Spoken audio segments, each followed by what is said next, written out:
예, 안녕하세요. 위키토크의 나눔나우 세 번째 시간 나눔나우의 송화준입니다. 예, 위키토크의 나눔나우는요, 서울시 사회적 경제 아이디어 대회 일환으로 준비됐는데요.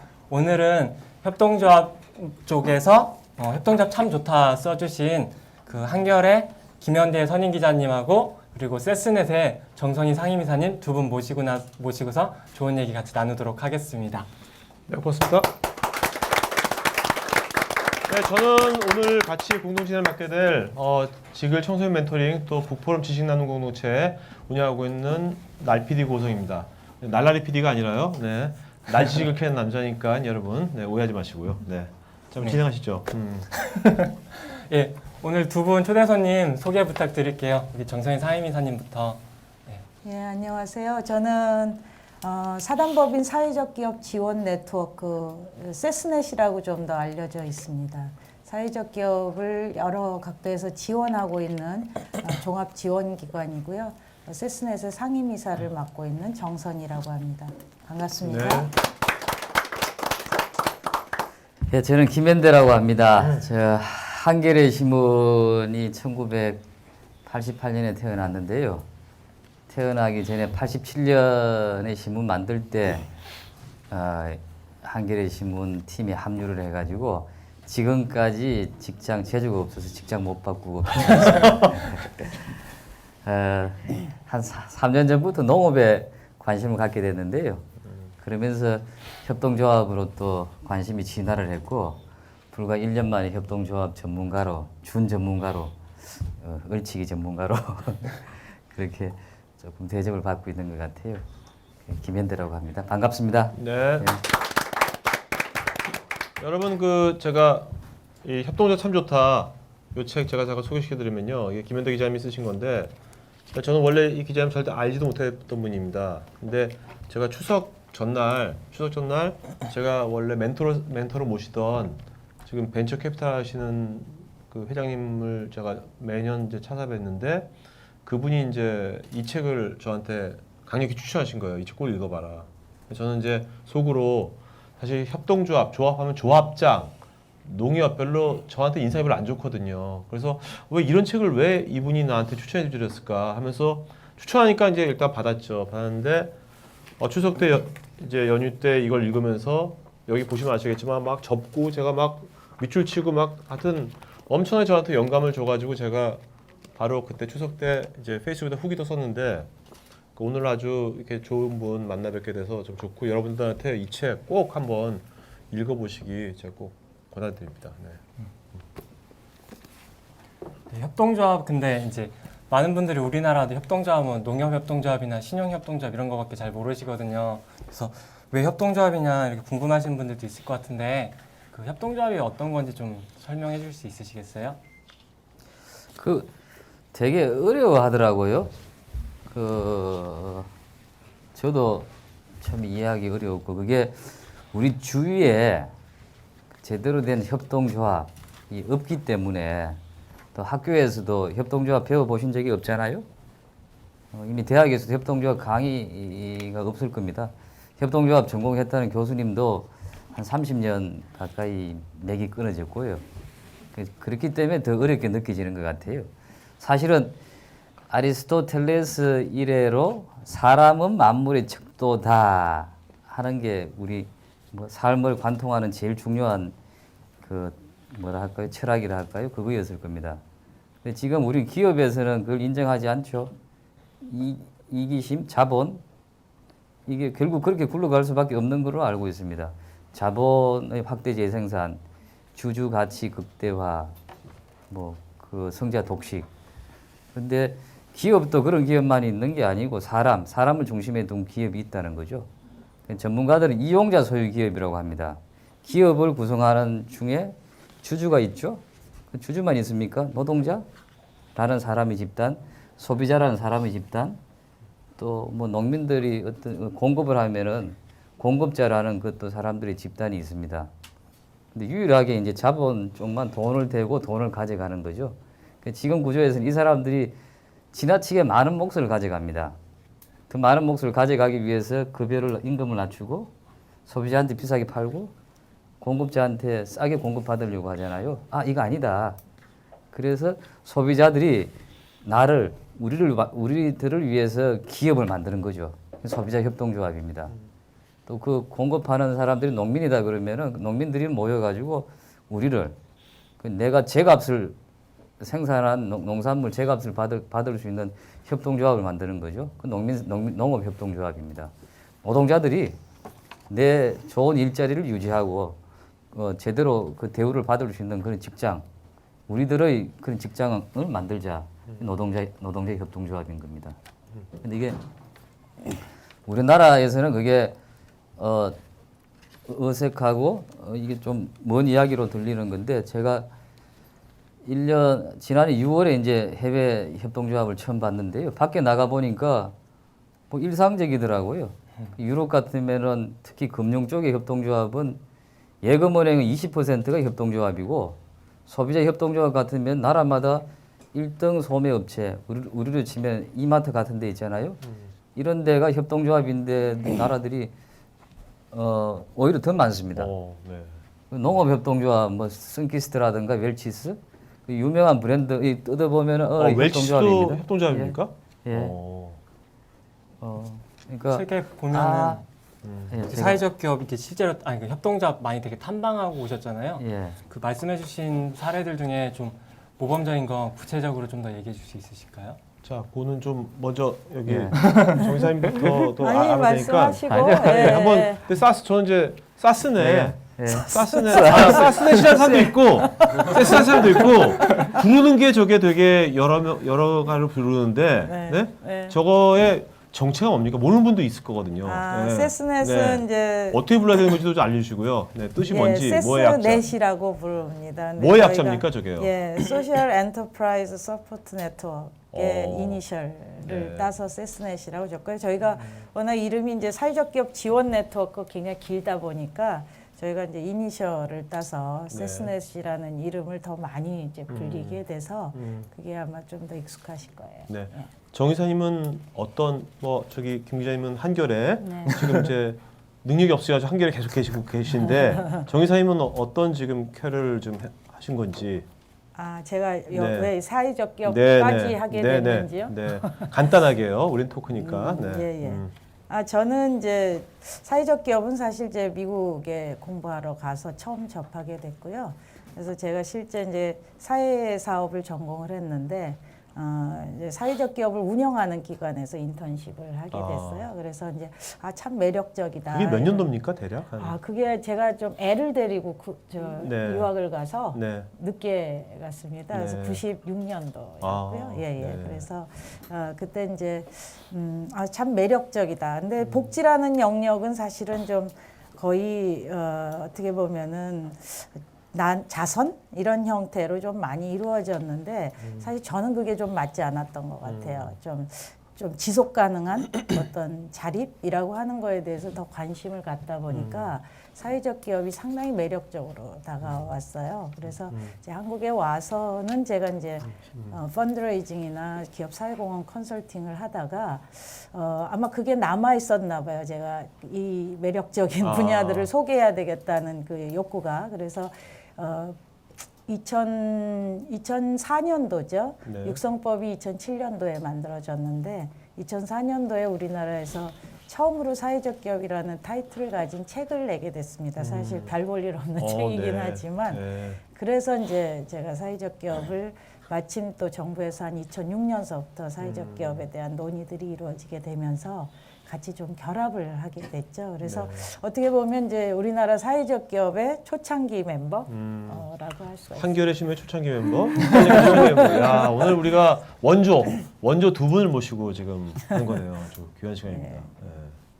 사회적 기업 책을 쓰셨고 네. 네. 협동조합 책을 네. 썼고 예. 오늘 한번 사회적 기업과 협동조합 배틀 한번 벌여볼까요? 그거 배틀할 만한 농담이고요. 일단 저는 사회적 기업 일단 정 이사님께 여쭤보겠습니다. 기업하고 사회적 기업 또 미국에서는 소셜 벤처라고 부르기도 하고요. 네. 또 제가 어저께 북프로에 있을 때는 공유경제에 대해 관련된 걸 했거든요. 그럼 공유경제 그러고 하고 다른 점이 뭐 간략하게 요게 다르다. 간략하게 좀 뭐 공유 경제하고 사회적 기업하고 다르다고 볼 수는 없을 것 아, 같아요. 그래요? 그냥 큰 틀에서의 어떤 공유 경제의 하나의 또 큰 어떤 영역으로서 사회적 기업이 자리하고 있고 실제로 외국에서는 사회적 기업이라는 거 안에서 다양한 또 기업 형태들이 존재하거든요. 협동조합도 영국의 같은 경우도 큰 하나의 사회적 기업 안에 협동조합이라든지 네. 뭐 신용협동조합 뭐 아니면 또 그런 마을 기업 커뮤니티 비즈니스죠. 이런 것들이 하나의 큰 우산 아래 이렇게 있게 되는 이런 형태를 이제 가지고 있는데 사실 우리나라 같은 경우는 이제 그게 부처별로 다 이렇게 찢어져 있다 보니까 이게 예를 들어서 커뮤니티 비즈니스 같은 경우는 행안부 쪽으로 가 있고 사회적 기업은 고용노동부 쪽에서 또 관할 부처이고 또 자활기업은 또 보건복지부에서 또 관할하고 있고 또 이제 협동조합은 또 기재부에서 또 하고 그래요? 있고요. 그래서 이게 부처별로 사실은 굉장히 칸막이들이 심하다 보니까 그런 시너지를 못 내고 있다는 게 좀 문제죠. 그러니까 이런 것들이 하나의 큰 어떻게 보면 대부분의 비슷한 어떤 영역의 어떤 기업 공유의 경제를 추구하고 있고 또 지역사회의 어떤 목적을 추구하고 있고 또 승자독식보다는 호혜와 연대라고 하는 원칙들을 추구하고 있는 이런 조직들이 좀 서로 이렇게 하나의 이제 큰 틀에서 어떤 네. 시너지를 내야 되는데 우리 같은 경우는 좀 그런 좀 장벽들이 있는 거죠. 네. 예. 자, 그럼 오늘 저희가 진행을 이렇게 할게요. 뭐 너무 이렇게 우리가 관념적으로 흘러가더라도 여러분들 식사하고 졸리실 거고, 그래서 오늘은 좀 이렇게 일단은 사회적 기업이나 또 협동조합의 좋은 사례들을 우리가 좀 알아보고, 그 다음은 이제 그 사회적 기업 협동조합의 여러 이슈들, 우리가 생각하는 이슈들 좀 여쭤보고, 그 다음에 우리 같이 Q&A 하고, 뭐 그런 식으로 하면 네. 어떨까요? 네. 저희가 각본 없이 그냥 한 겁니다 지금. 네. 먼저 제가 그러면 이제 협동조합 뭐 하나 여쭤보고 서로 협동조합 사례 말씀하시고 사회적 기업 사례 말씀 이렇게 가면 좋을 것 같은데요. 뭐 협동조합 사례 중에서 여러분들 이거 아세요? 스위스 알죠? 스위스에서 그 스위스 국민들이 가장 존경하는 자기네 나라 그 인물 누구라고 생각하세요? 1위가 스위스 사람들이 제일 존경하는 스위스 태어난 사람 중에 1위. 아인슈타인. 좋아요. 그다음에 4위. 4위. 유명한 사람이 여러분 아는 사람이 다 알아. 거의 다 알아요. 4위. 어렸을 때 위인전에 나왔던 사람이에요. 4위. 스위스 사람. 되게 숙연해졌네요. 페스탈로치. 페스탈 들어봤어요? 교육학자. 5위가 앙리디낭이라고 적십자서 만드신 분. 2위가 누구지 아십니까? 2위가 저도 처음 들어본 사람인데 2위가 발음하기도 힘들어요. 2위가 고트리브 두투바일러. 제가 고우성인데 이 사람도 고씨예요. 근데 이분이 어떤 분입니까? 뭐길래 2위 아인슈타인 바로 밑에 2위가 되는 겁니까? 그 이 양반이 이제 스위스에서 제일 큰 소비자 협동조합 미그로라는 거를 만든 분인데요. 그 미그로는 직원만 8만 명이 넘습니다. 와. 그 스위스에서는 제일 고용으로는 제일 큰 기업이죠. 미그로가 가운데라는 뜻이 있거든요. 그러니까 1925년에 미그로라는 회사를 세웠는데 직거래 방식을 처음으로 도입했어요. 가운데. 그렇게 해서 떼돈을 벌었습니다. 처음에 민간 기업이었죠, 사회 기업이었죠, 그냥. 예. 주식회사죠. 그 자기가 대부분 지분을 갖고 있는 뭐 개인 기업이었습니다. 그렇게 해서 떼돈을 벌었는데 이 양반이 자기 나름대로 철학이 분명한 분이고 또 정치적인 쪽으로도 좀 활동을 하시고 그러다가 1940년대에 그 자기 3만 프랑인가 자기 살 수 있는 돈만 남기고 통째로 다 협동조합으로 만드는데 그 협동조합의 공동 출자금으로 자기 돈을 다 넘긴 거죠. 그렇게 해서 미그로라는 스위스 최대의 협동조합이 태어나게 되는 겁니다. 네. 근데 이분이 이제 그렇게 할 수 있게 된 데는 이제 뭐 반농담 반진담으로 이야기하는 건데요. 자식이 없었답니다. 자식이 없었기 때문에 오히려 어쩌면 그렇게 할 수 있었을 거다라는 이야기도 하거든요. 스위스에는 스위스 사람들은 이렇게 자기들끼리 이야기하기도 합니다. 국민을 둘로 쪼개면은 미그로 키즈하고 콥 키즈 나뉠 거라고. 전체 국민이 700만이거든요. 그 중에 미그로 조합원이 한 200만 되고 두 번째 큰 소매업체, 우리로 치면 이마트가 이제 미그로고 두 번째 큰 게 뭐죠? 뭐 롯데마트인가요? 그게 해당되는 게 코프 스위스라는 또 협동조합입니다. 그러니까 한 가족 단위로 협동조합에 가입한다고 보면은 거의 모든 국민이 양쪽 협동조합에 가입해 있고 두 군데 가입해 있는 국민들도 많다는 이야기겠죠. 네. 근데 그게 대형 마트가 중심인데 마트만 하는 게 아닙니다. 거기에서 주유소도 하고 은행도 하고 뭐 여행사도 하고 하다못해 백화점도 합니다. 그 조합원들이 필요로 하는 거다 그러면 다 하는 거죠. 그 문어발이라고 해가지고 무조건 나쁜 게 아닌 것 같아요. 누구를 위한 문어발이냐? 일반 서민들한테 필요한 문어발인 거죠. 네. 다 하는 겁니다. 그러니까 애들 같으면 어릴 때 부모님이 미그로 조합원이면 손잡고 은행도 미그로, 그 슈퍼도 미그로, 네. 여행도 미그로 어. 하다 보니까 미그로 키즈가 되는 거죠. 네. 나머지 절반은 부모님이 코프 조합원이니까 그쪽에서 그 안에 생활을 하게 되는 거죠. 그러면 미그로 아까 키즈가 코프 200만이면 그 200만 명이 미그로의 주인인 키즈. 그렇죠. 건가요? 그 사람들이 주인인 거죠. 네. 근데 우리나라 같은 경우 지금 이마트나 이런 데가 지금 일이 이렇다고 하셨잖아요. 또 뭐 거기는 원래부터 태어날 때부터 이렇게 자녀 이렇게 한다고 하셨으니까 우리는 그런 상황 아니잖아요.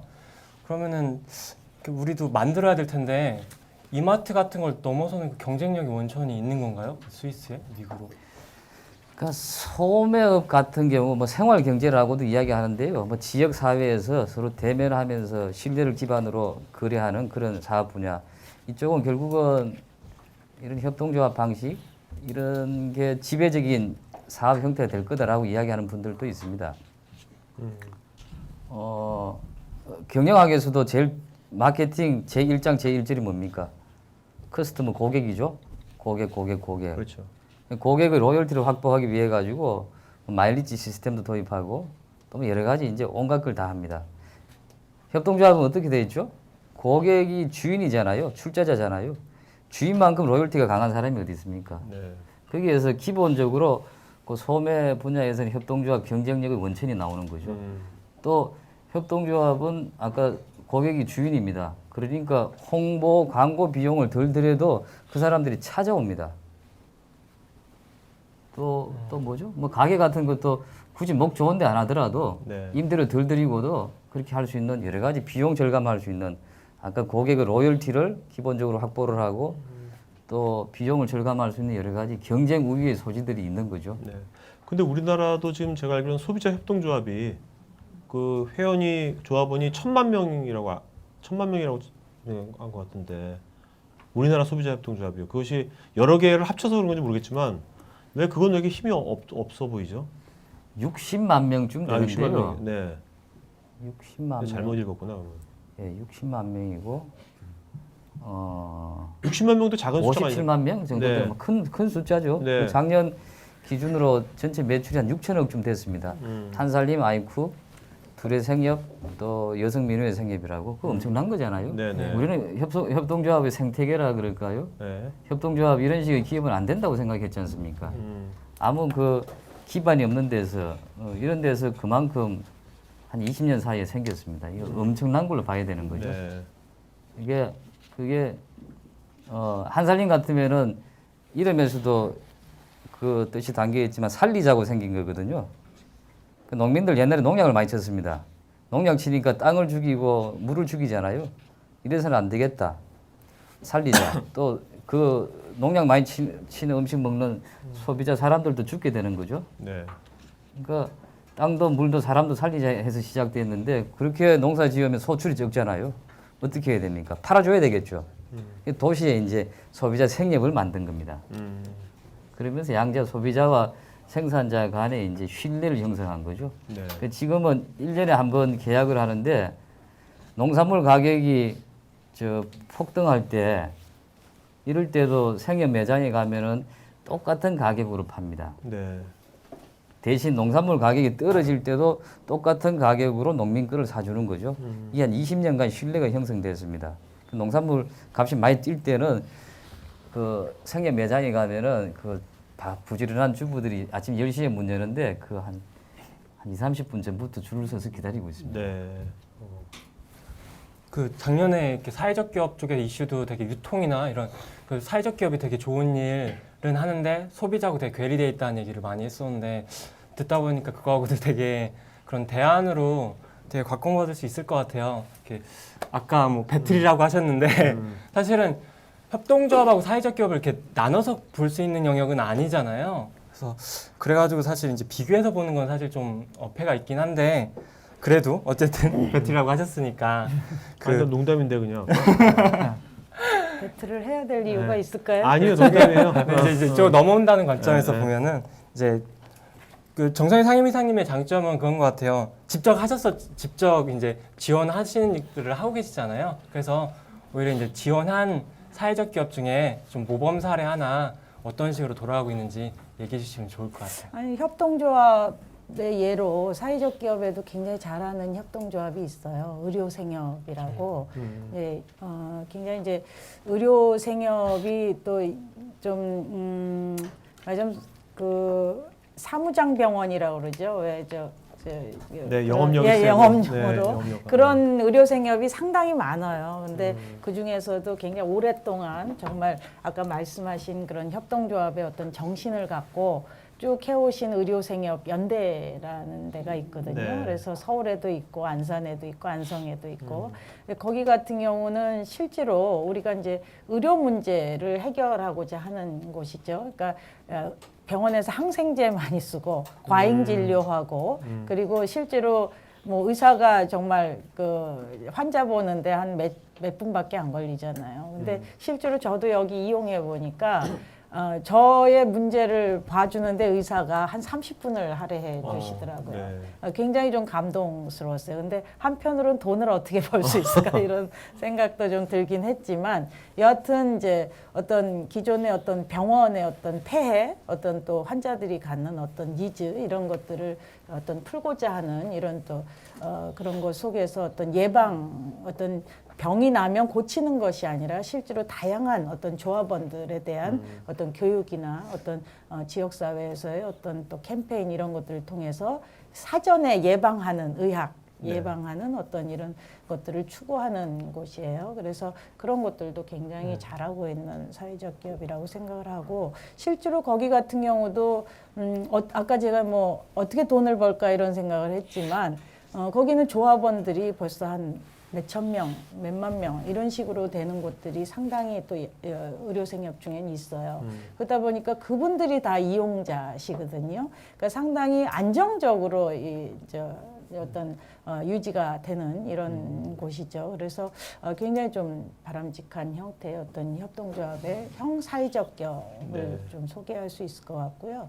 그리고 또 뭐 다 아시다시피 취약계층 고용 모델들이 상당히 우리나라에는 많잖아요. 위켄쿠키가 좀 대표적인 예고. 그래서 위켄쿠키는 지적 장애인을 고용해서 쿠키를 만드는 이제 사회적 기업이고 또 유사하게는 동천모자라고 또 지적 장애인들이 모자를 생산하는 곳이거든요. 근데 그런 곳들 같은 경우는 저는 상당히 높이 평가하는 것이 물론 이제 지금 위켄 쿠키 같은 경우 매출이 작년에 한 12억 했고요.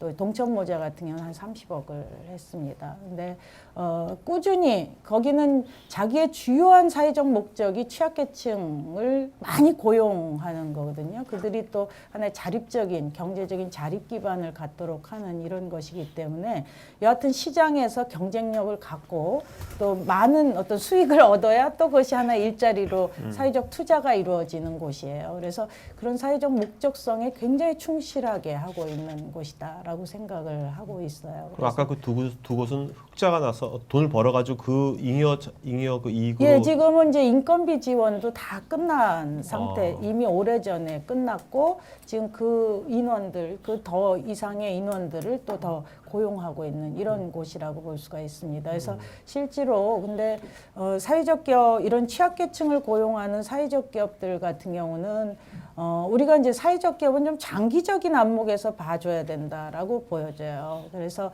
왜냐하면은 사실 재무적인 어떤 이런 지속 가능성이라고 하는 부분들이 사회적 목적성이라는 걸 추구하는 거에 의해서 이 재무적인 어떤 손실을 감수할 수밖에 없는 구조예요. 실제로 고비용 구조거든요. 그렇기 때문에 이것이 이제 소직복귀를 달성해서 어떤 그 이상의 어떤 사회적 가치를 내는 데 있어서는 시간이 걸릴 수밖에 없어요. 일반 기업에 비해서는. 그래서 예를 들어서 동천모자 같은 경우도 재작년에서야 이제 흑자를 내기 시작했습니다. 몇 년 만에 흑자를 낸 그게 겁니까? 이제 8년 만에 낸 거예요. 예.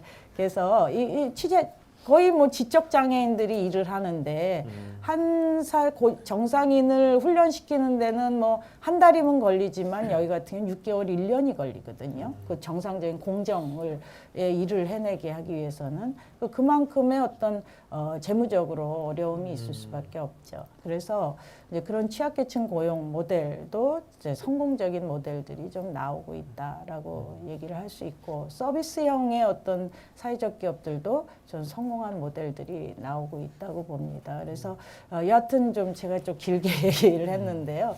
사회적 기업에 대해서 지금 정부의 지원이 끊기면 망한다 뭐 이런 얘기들을 상당히 많이 하는 거는 사회적 기업에는 정말 사회적 기업 죽이는 일이라고 저는 생각을 하고 있습니다. 그거는 굉장히 사회적 기업의 성장을 단기적으로 보기 때문에 나오는 이야기고 조금 더 취약계층을 고용하는 모델은 물론 더 길게 봐줘야 되고요. 물론 이제 사회 서비스나 어떤 청년들을 고용하는 사회적 기업은 좀 더 빨리 그게 이루어질 수 있겠죠. 그렇지만 이제 그런 측면에서 봤을 때 조금 더 인내를 그래서 우리가 사회적 기업은 페이션트 비즈니스다라고 얘기를 하거든요. 그래서 좀 인내가 필요한 이런 좀 영역이 아닐까 이런 생각을 가지고 있습니다. 네. 자, 김 기자님 보면 우리나라 보면 요즘 이제 대기업이 모든 뭐 슈퍼 영역, 그다음에 빵집 영역 모든 영역마다 다 이제 진출하는 것 때문에 여러 사회적 문제도 많이 되고 있는데 책에서 보면 덴마크에 알라푸즈라고 그 사례 있지 않습니까? 그 얘기 좀 해주시죠. 거기가 저 놀랬던 게 덴마크도 그렇고 뉴질랜드도 그렇고 시장에서 대기업하고 직접 경쟁을 해가지고 정부 지원이 아니라 조합이 경쟁을 해서 대기업을 완전히 몰아내고 조합이 시장을 완전히 장악한 그런 거가 있던데 그 얘기 좀 해주시죠. 제가 책을 저하고 이제 공저자가 2명 더 있거든요. 그 협동이잖아요, 협동조합. 네네. 대한민국의 이 협동조합에 관심을 가진 기자가 제가 처음입니다. 다른 후배 기자들한테 이 친구들 협동조합 조금씩 취재를 했던 기자들인데 계속 당글라고 같이 하자.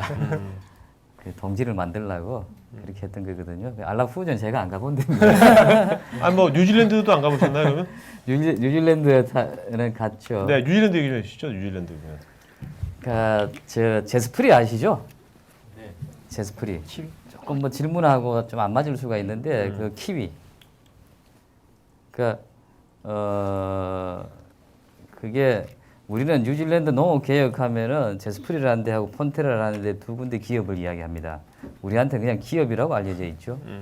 보조금을 없애서 뉴질랜드 농협을 살렸다라고 이야기하는데 보조금 없앤 거는 맞는데요. 또 하나가 있습니다. 아까 제스프리 폰테라라는 데가 협동조합이거든요. 근데 뉴질랜드가 한편으로는 보조금을 없애면서 그때 취했던 또 하나의 정책이 뭐냐 하면은 이 제스프리 같은 데에다가 수출 독점권을 줬습니다. 독점거래법, 이 자본주의 지탱하는 가장 중요한 법이잖아요. 얘만 독점해서 수출할 수 있도록 허용을 한 거죠. 네. 그 제스프리가 뉴질랜드 키위 산업을 뭐 거의 장악하고 있는 제일 큰 기업이거든요. 근데 가만 생각해 볼까요? 독점금지법의 취지가 뭡니까? 한두 사람의 대기업, 자본을 진 사람들이 많은 것을 가지면서 경제적 약자들, 이런 사람들이 피해 입는 걸 막자는 거잖아요. 아까 제스프리 같으면 2,800명 가족농이 공동 출자해가지고 그 사람들이 100% 지분을 갖고 있는 협동조합이거든요. 독점을 부여함으로 해가지고 그 혜택이 누구한테 갑니까? 농민들한테. 가족농 경제적 약자들한테 가는 거거든요. 네. 아까 뭐죠? 저 문어발이 다 나쁜 게 아니다. 누구를 위한 문어발이냐 했던 것처럼 독점도 누구를 위한 독점이고 이냐 하는 게 중요하겠죠. 그러니까 나라마다 이런 정도의 차이는 있지만 뉴질랜드 같은 경우 아주 특별한 경우인데 협동조합에 대해서는 독점금지법, 공정거래법의 어느 정도 예외를 두는 게 일반적입니다. 그래서 저 사과 수출 업체가 재작년에 소송을 걸었습니다. 네. 독점금지법 위반이다. 작년 여름에 뉴질랜드 대부분에서 최종적으로 아까 그런 취지로 독점금지법에 위배되지 않는다라고 판결을 했죠. 일반 사기업이 협동조합인 기업을 소송 걸었다는 얘기죠. 그렇죠. 네. 일반 사기업이었다. 음. 주주들이 주주들로 구성된 기업이었다 그러면 수출 독점권을 줄 수가 없겠죠. 네. 그러니까 이건 영리가 아니라고 보는 겁니다. 네.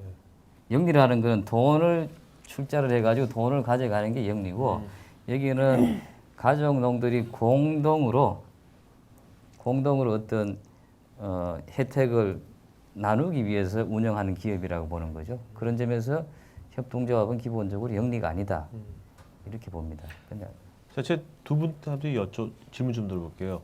왜냐면 시장에서 그렇게 지금 뭐 그 어떤 뭐 그런 이제 약자를 보호하기 위해서 정부가 뭐 그렇게 하는 게 아니라 시장에서 사회적 기업이건 협동조합이건 시장에서 일반적인 그 일반 주주 자본주의에 그런 이제 회사하고 대기업이랑 붙어가지고 이길 수 있다고 보시는지요? 어느 시장에서든지 그런 게 있을 수 있다고 보십니까? 시장에서 덧붙여서 네, 보자면은 사회적 기업도 그런 게 있는지 저는 궁금하고요. 조합도 시장에서 그냥 그렇게 정부 지원 말고요. 그렇게 진짜 사람들이 모여가지고 같이 연대를 해가지고 시장에서 어떤 그 대기업과 붙어가지고 아니면 그 시장 어떤 그 민간이 붙어가지고 이길 수가 있다고 보시는지 그러니까 협동조합에서는 그다음에 이유는 이제 뭔지. 세 가지 분야에서는 이기고 있습니다. 첫 어느 번째 분야요? 농업이거든요. 농민들 다 농기업이 된다 합시다. 그러면 농민들은 다 자기 땅을 포기하고 거기 가서 노동자로 일해야 되거든요. 누가 그걸 원하겠습니까? 농민들? 귀농 왜 합니까? 뭐 100평이라도 내 땅 가지고 뭐 해보고 싶다는 거잖아요. 네. 농민들은 자기 땅을 가지고 해보고 자기 경작하겠다 하는 게 아주 본질적인 욕구인 것 같아요.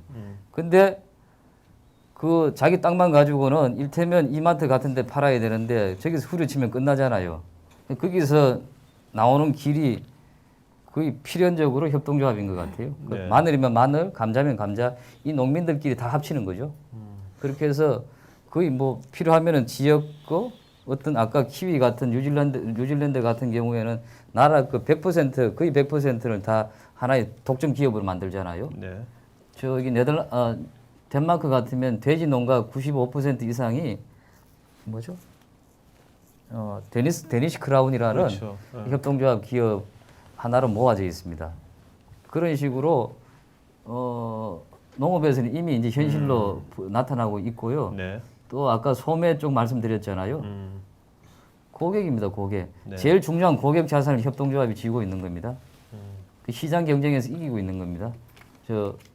스위스는 1등, 2등이 다 협동조합이라 그랬잖아요. 네. 이태리도 1등, 2등입니다. 어.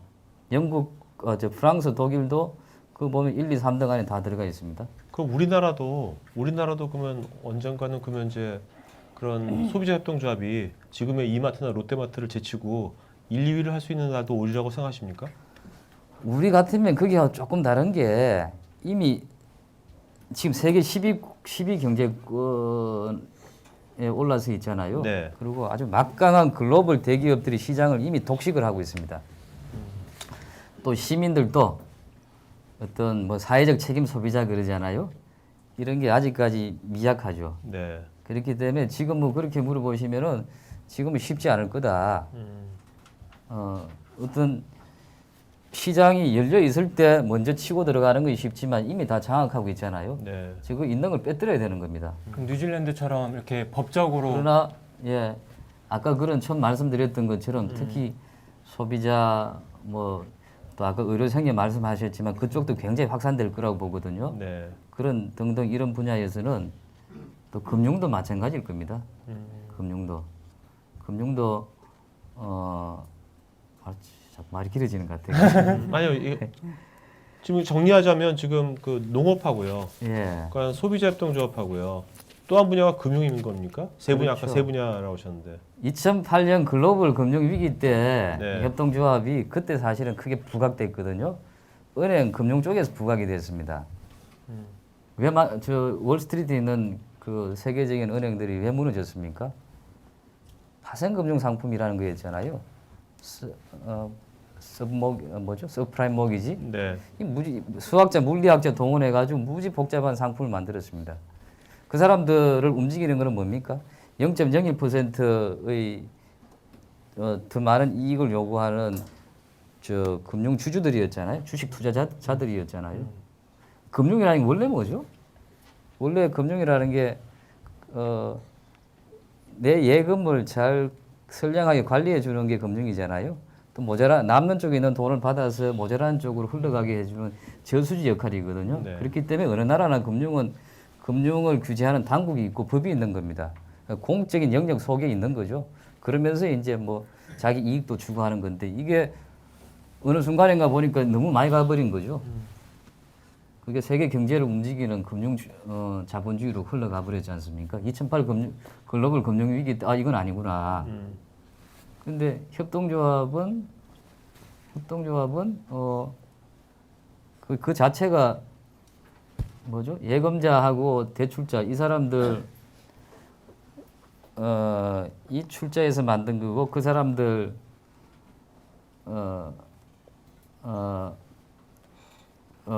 그때 이제 협동조합이 금융 건전성 그 본래의 그게 부합하는 네. 맞는 금융이구나라고 다시 인식을 하게 됐는데요.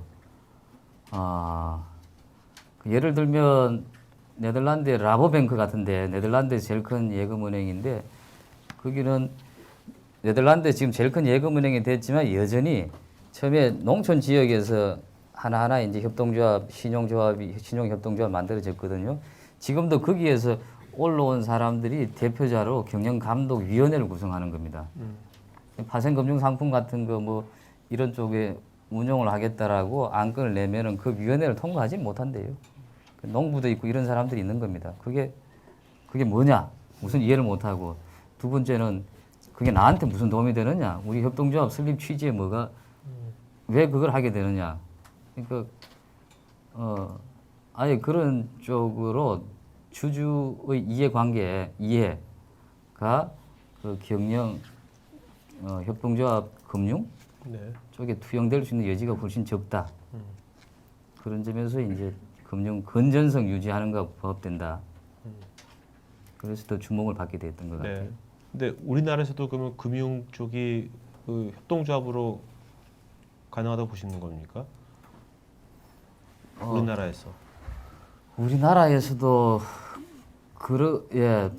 중요하고 또 무지 필요합니다. 네. 필요한 건 인정하는데. 무지 필요한데. 네. 근데 지금 아직은 우리 일테면 금융감독원에서 그쪽 우리 법제라든가 공무원들 머릿속에 협동조합, 신용협동조합 개념은 머릿속에 들어가 있지 않거든요. 네. 일테면 신용협동조합은 그 지역에 생겨난 겁니다.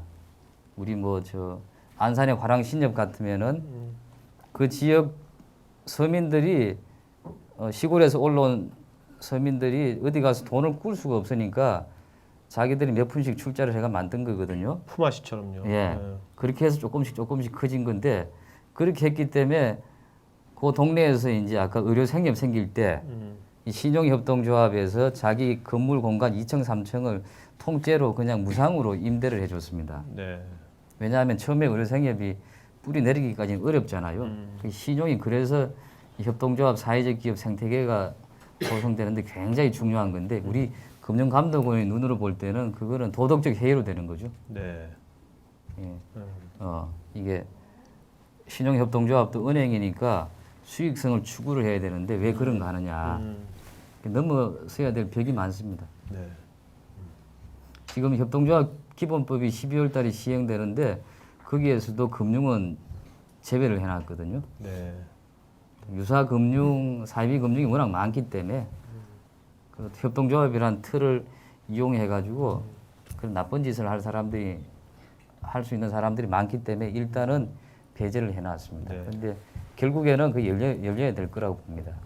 지금 뭐 선생님은 네. 사회적 기업 쪽도 사실은 협동조합이라는 방식으로 사회적 기업을 하고 싶어하는 곳이 굉장히 많았어요. 근데 사실은 협동조합 기본법이 만들어지기 이전에는 그거에 따른 조직 형태를 갖기가 힘들었기 때문에 사실은 이제 그런 형태가 아니라 주식회사, 뭐 또 비영리 단체 이런 형태로밖에는 참가할 수가 없었거든요. 근데 그래서 아마 이제 협동조합 기본법이 만들어지면서 기존에 이제 하고 싶어 했던 이런 곳들이 협동조합의 형태로 많이들 이제 설립 인가를 내게 될 것 같고요. 그리고 저희 같은 경우도 이제 그 사회적 협동조합을 실제로 좀 준비를 하고 있는 네. 부분이 있어요. 그게 뭐냐면 지금 이제 저희가 이제 한 3년에 걸쳐서 다문화 결혼 이주 여성들 창업 지원 사업을 쭉 해왔거든요. 근데 이제 인큐베이팅 과정에서 이제 그 카페들을 하고 있는 이제 이런 그 결혼 이주 여성을 고용하는 카페들이 많이 창업이 됐어요. 그래서 근데 이제 저희들이 보니까 굉장히 혼자 독자 생존하기는 힘들어요. 그래서 그러면 이제 카페들이 좀 모여서 사회적 가치를 추구하는 카페들이 모여서 좀 공동 구매라든지 공동 마케팅이라든지 네. 또 공동으로 뭐 사이드 메뉴를 개발할 수도 있는 거고 아니면 공동으로 어떤 뭐 교육을 할 수도 있는 거고 그래서 공동의 연대 좀 이런 규모도 좀 규모의 경제도 하면서 서로 연대를 해서 좀 가치 문제를 풀어나가자 이런 차원에서 저희도 이제 사회적 협동조합을 지금 하나 준비를 하고 있어요. 이제 실제로 그렇기 때문에 이게 협동조합 따로 사회적 기업 따로 이런 것보다는 실제로 협동조합의 정신이 사회적 기업이라는 거에도 그대로 어떤 정신이 똑같다고 생각을 하고 있고요. 그런 측면에서 서로 이런 시너지를 낼 수 있는 부분들은 상당히 많을 거다 이런 생각을 가지고 있습니다. 그 작년까지는 게 이제 협동조합 기본법이 이제 발효돼야 될 텐데 그 전에는 이제 그런 게 쉽지 않으니까 법인 설립하기 위해서 이제 주식회사를 많이 한 거잖아요. 그렇죠. 예. 네, 저희가 이제 그 여기 오시는 분들한테 많이 여쭤봤는데 이게 질문들 보니까 사회적 기업 이미 세운 거죠. 이제 좀 전에 말씀하신 건 이제 협동조합을 차리는 건데 네. 이미 사회적 기업 이제 주식회사로 사회적 기업을 만들어 놓은 거를 협동조합을 어떻게 전환해야 되는지를 여쭤보신 분들이 좀 계시더라고요. 네, 근데 저도 사실은 그런 법적인 건 잘 모릅니다. 근데 전환이 가능하게끔 법에 돼 있습니다. 네. 예, 사회적 기업 물론 협동조합에도 그렇고 사회적 협동조합에도 그렇고 조항들이 그 주식회사가 사회적 기업 이 협동조합으로 전환 그렇죠? 예, 제가 좀 보충해서 말씀드리면은 예. 사회적 기업이 협동조합이 되는 게 아니고요. 사회적 기업은 사회적 가치를 추구하는 기업이잖아요. 네. 근데 법인격은 대부분 주식회사 법인격을 쓰고 있습니다. 그렇죠. 근데 주식회사인 사회적 기업이 협동조합 법인격의 사회적 기업으로 바뀌는 거죠. 사회적 기업은 그대로인 겁니다. 네. 근데 지금까지는 주식회사 법인격을 차용하고 있었거든요. 근데 그러다 보니까 어떻게 되겠습니까? 주식회사는 주주가 있고 주주총회 연말에 가면은 자본의 수익 얼마 논리예요. 냈냐. 네. 이걸 세월이 지나면은 그렇게 갈 수가 있거든요. 몸에 맞지 않는 옷이라 할까요? 근데 지금 이제는 협동조합 법인격으로 사회적 기업을 운영할 수 있게 된 거죠. 사회적 협동조합은 법인격과 관련된 문제고요. 사회적 기업은 법인격이 아니거든요. 네네네. 거기에는 다양한 법인격들이 존재하고 그러니까 있습니다. 사회적 기업이라는 어떤 그런 어떤 뭐 이상이랄까 그걸 가치를 추구하는 데 있어서 뭐 회사 형태가 일반적인 주식회사가 될 수 있는 거고 지금 협동조합이 될 수 있는 거고 네네네. NGO가 될 수 있는 네. 사단법이 될 수 있는 네네네. 그런 네. 말씀이시죠? 네네네네. 네. 그러면 제가 궁금한 게 그러면 두 분께 여쭤보겠는데 어떤 경우에는 사회적 기업이 그러니까 기업 주식회사로서의 사회적 기업이 유리하고 어떤 경우에는 어떤 협동조합의 형태가 유리한 거라고 보시는지 한번 예를 한번 들어주시겠습니까? 뭐 어떤 이런 분은 두 분께 여쭤보는 겁니다. 어떤 분야가 일단은 그 주식회사 형태가 유리할까요? 어떤 분야가 어떻게? 그- 하는 이게 그 딱- 분야라는 네, 거는 그러면- 없어요. 네, 그러면- 분야라는 네. 건 없고 법인격을 여튼 결정하는 거는 네. 하나의 전략적인 네. 문제거든요. 네. 사회적 기업을 하고자 하는 사회적 기업가에게 있어서는 예를 들어서 내가 공공시장 쪽에 좀 이 영역들을 조금 더 우린 관여해야 된다. 네. 사실 공공시장 영역에서는 주식회사는 진입장벽이 굉장히 높아요. 그렇기 때문에 왜요? 공공구매에서는 그렇죠. 그 공적인 어떤 공공구매에서 누군가를 어떤 공공구매를 우선구매를 해준다라고 했을 때는 그에 따른 지역사회 가치가 아, 있어야지 네. 되는 거니까요. 명분이라든지. 예. 아, 네. 그래서 그런 경우는 사실 주식회사가 들어가기가 쉽지 않습니다. 네. 그렇기 때문에 그런 영역들, 예를 들어 특히 사회서비스 영역은 특히 더 그래요. 그렇기 때문에 그런 데들은 예를 들어서 뭐 비영리의 네. 형태를 띈다고 할 수 그런 형태들을 많이 띠고 있고 또 주식회사의 형태를 띠고 있는 곳들은 나는 좀 일반 시장 쪽에 좀 더 뭐 네. 가 있다라든지 이런 어떤 좀 전략적인 판단들을 많이 하는 거죠. 그런 조직 형태를 경우를 선택하는 데 있어서. 근데 우리에게 있어서 사회적 기업을 하고자 하는 사람들이 여태까지는 그런 조직 형태를 선택하는 폭이 제한돼 있었던 거죠. 네. 예를 들어서 이제 협동조합이 들어옴으로써 조금 더 그거를 전략적으로 판단할 수 있는 폭이 좀 더 넓어지게 되는 것이고 네. 어떻게 보면은 그런 사회적 기업의 어떤 정신과 가치를 구현하는 데 있어서 협동조합을 택하게 되는 그런 경우들은 상당히 이제 많을 거다라고 생각을 하는데 여하튼 협동조합은 여러 어떤 조합원들이 이제 있고 1인 1표제니까요. 그렇죠. 그 안에서 굉장히 어떤 많은 과정의 어떤 의사결정의 과정들이 사실 좀 길 수밖에 그렇죠. 없죠. 통비용은 주식회사에 그렇죠. 비해서. 네, 예. 그렇다면 그런 것들을 충분히 잘 조율하고 할 수 있는 사실 능력과 그런 경험도 사실 전 필요할 거라고 생각을 하거든요. 예를 들면 의료생협을 한번 제가 갔을 때 거기는 사실은 기업이 또 사회적 기업이잖아요.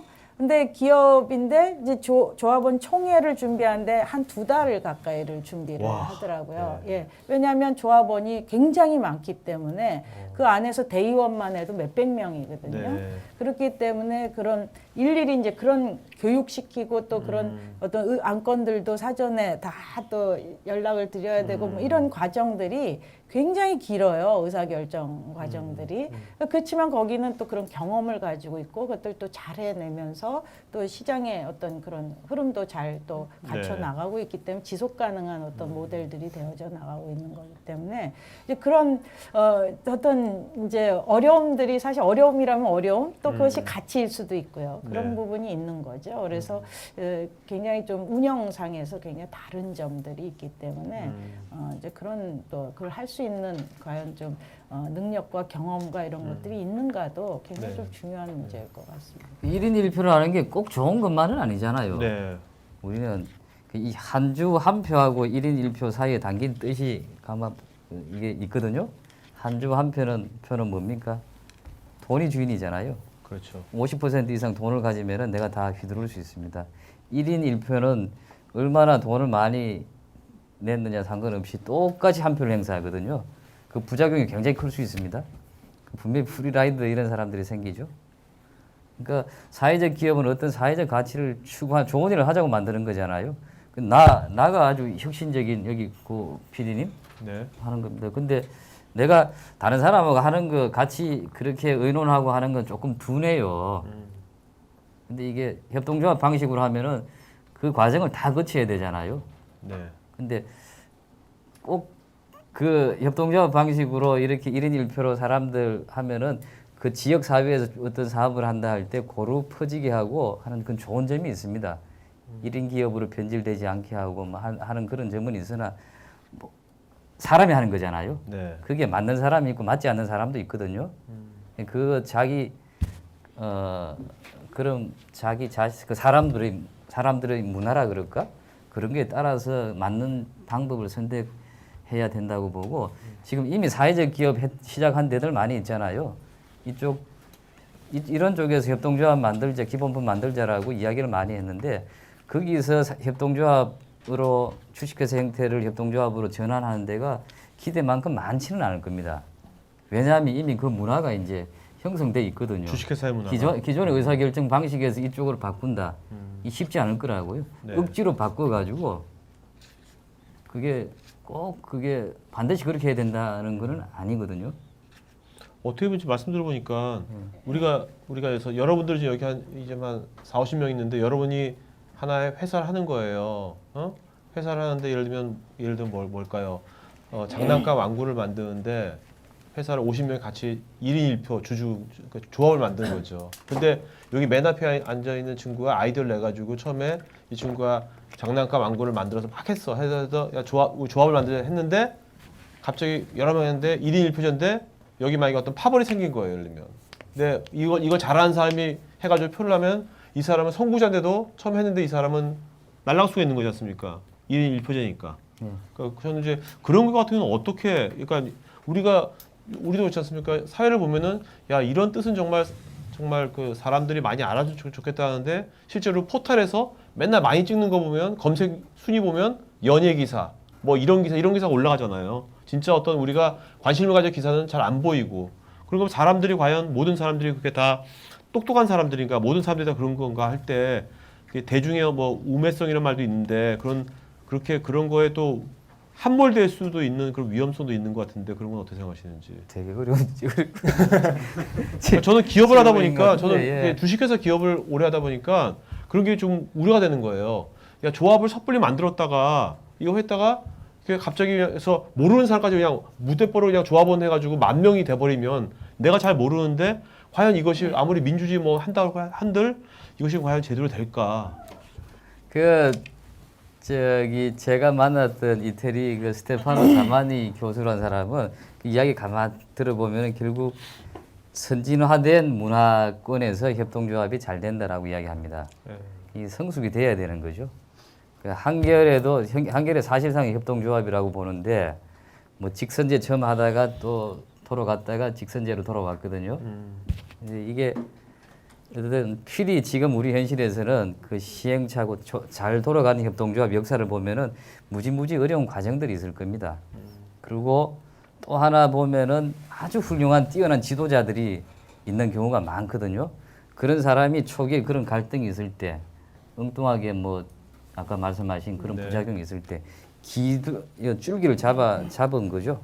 줄기를 잡아. 그러니까 몬드라곤 같은 유명한 협동조합 가면 거기 사람들 만나보면은 그 호세 마리아 신부님이라는 분이 만들었는데 그런 이야기를 잘 합니다. 호세 마리아 신부님께서 이렇게 말씀하셨다.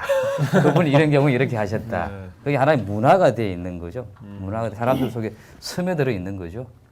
그러니까 어떤 그런 협동조합 방식이 그런 어떤 민주주의 방식 또는 좋은 일을 하자. 뭐 사회적 협동조합 같으면 남들을 위해서 좋은 일을 하자는 거잖아요. 네네.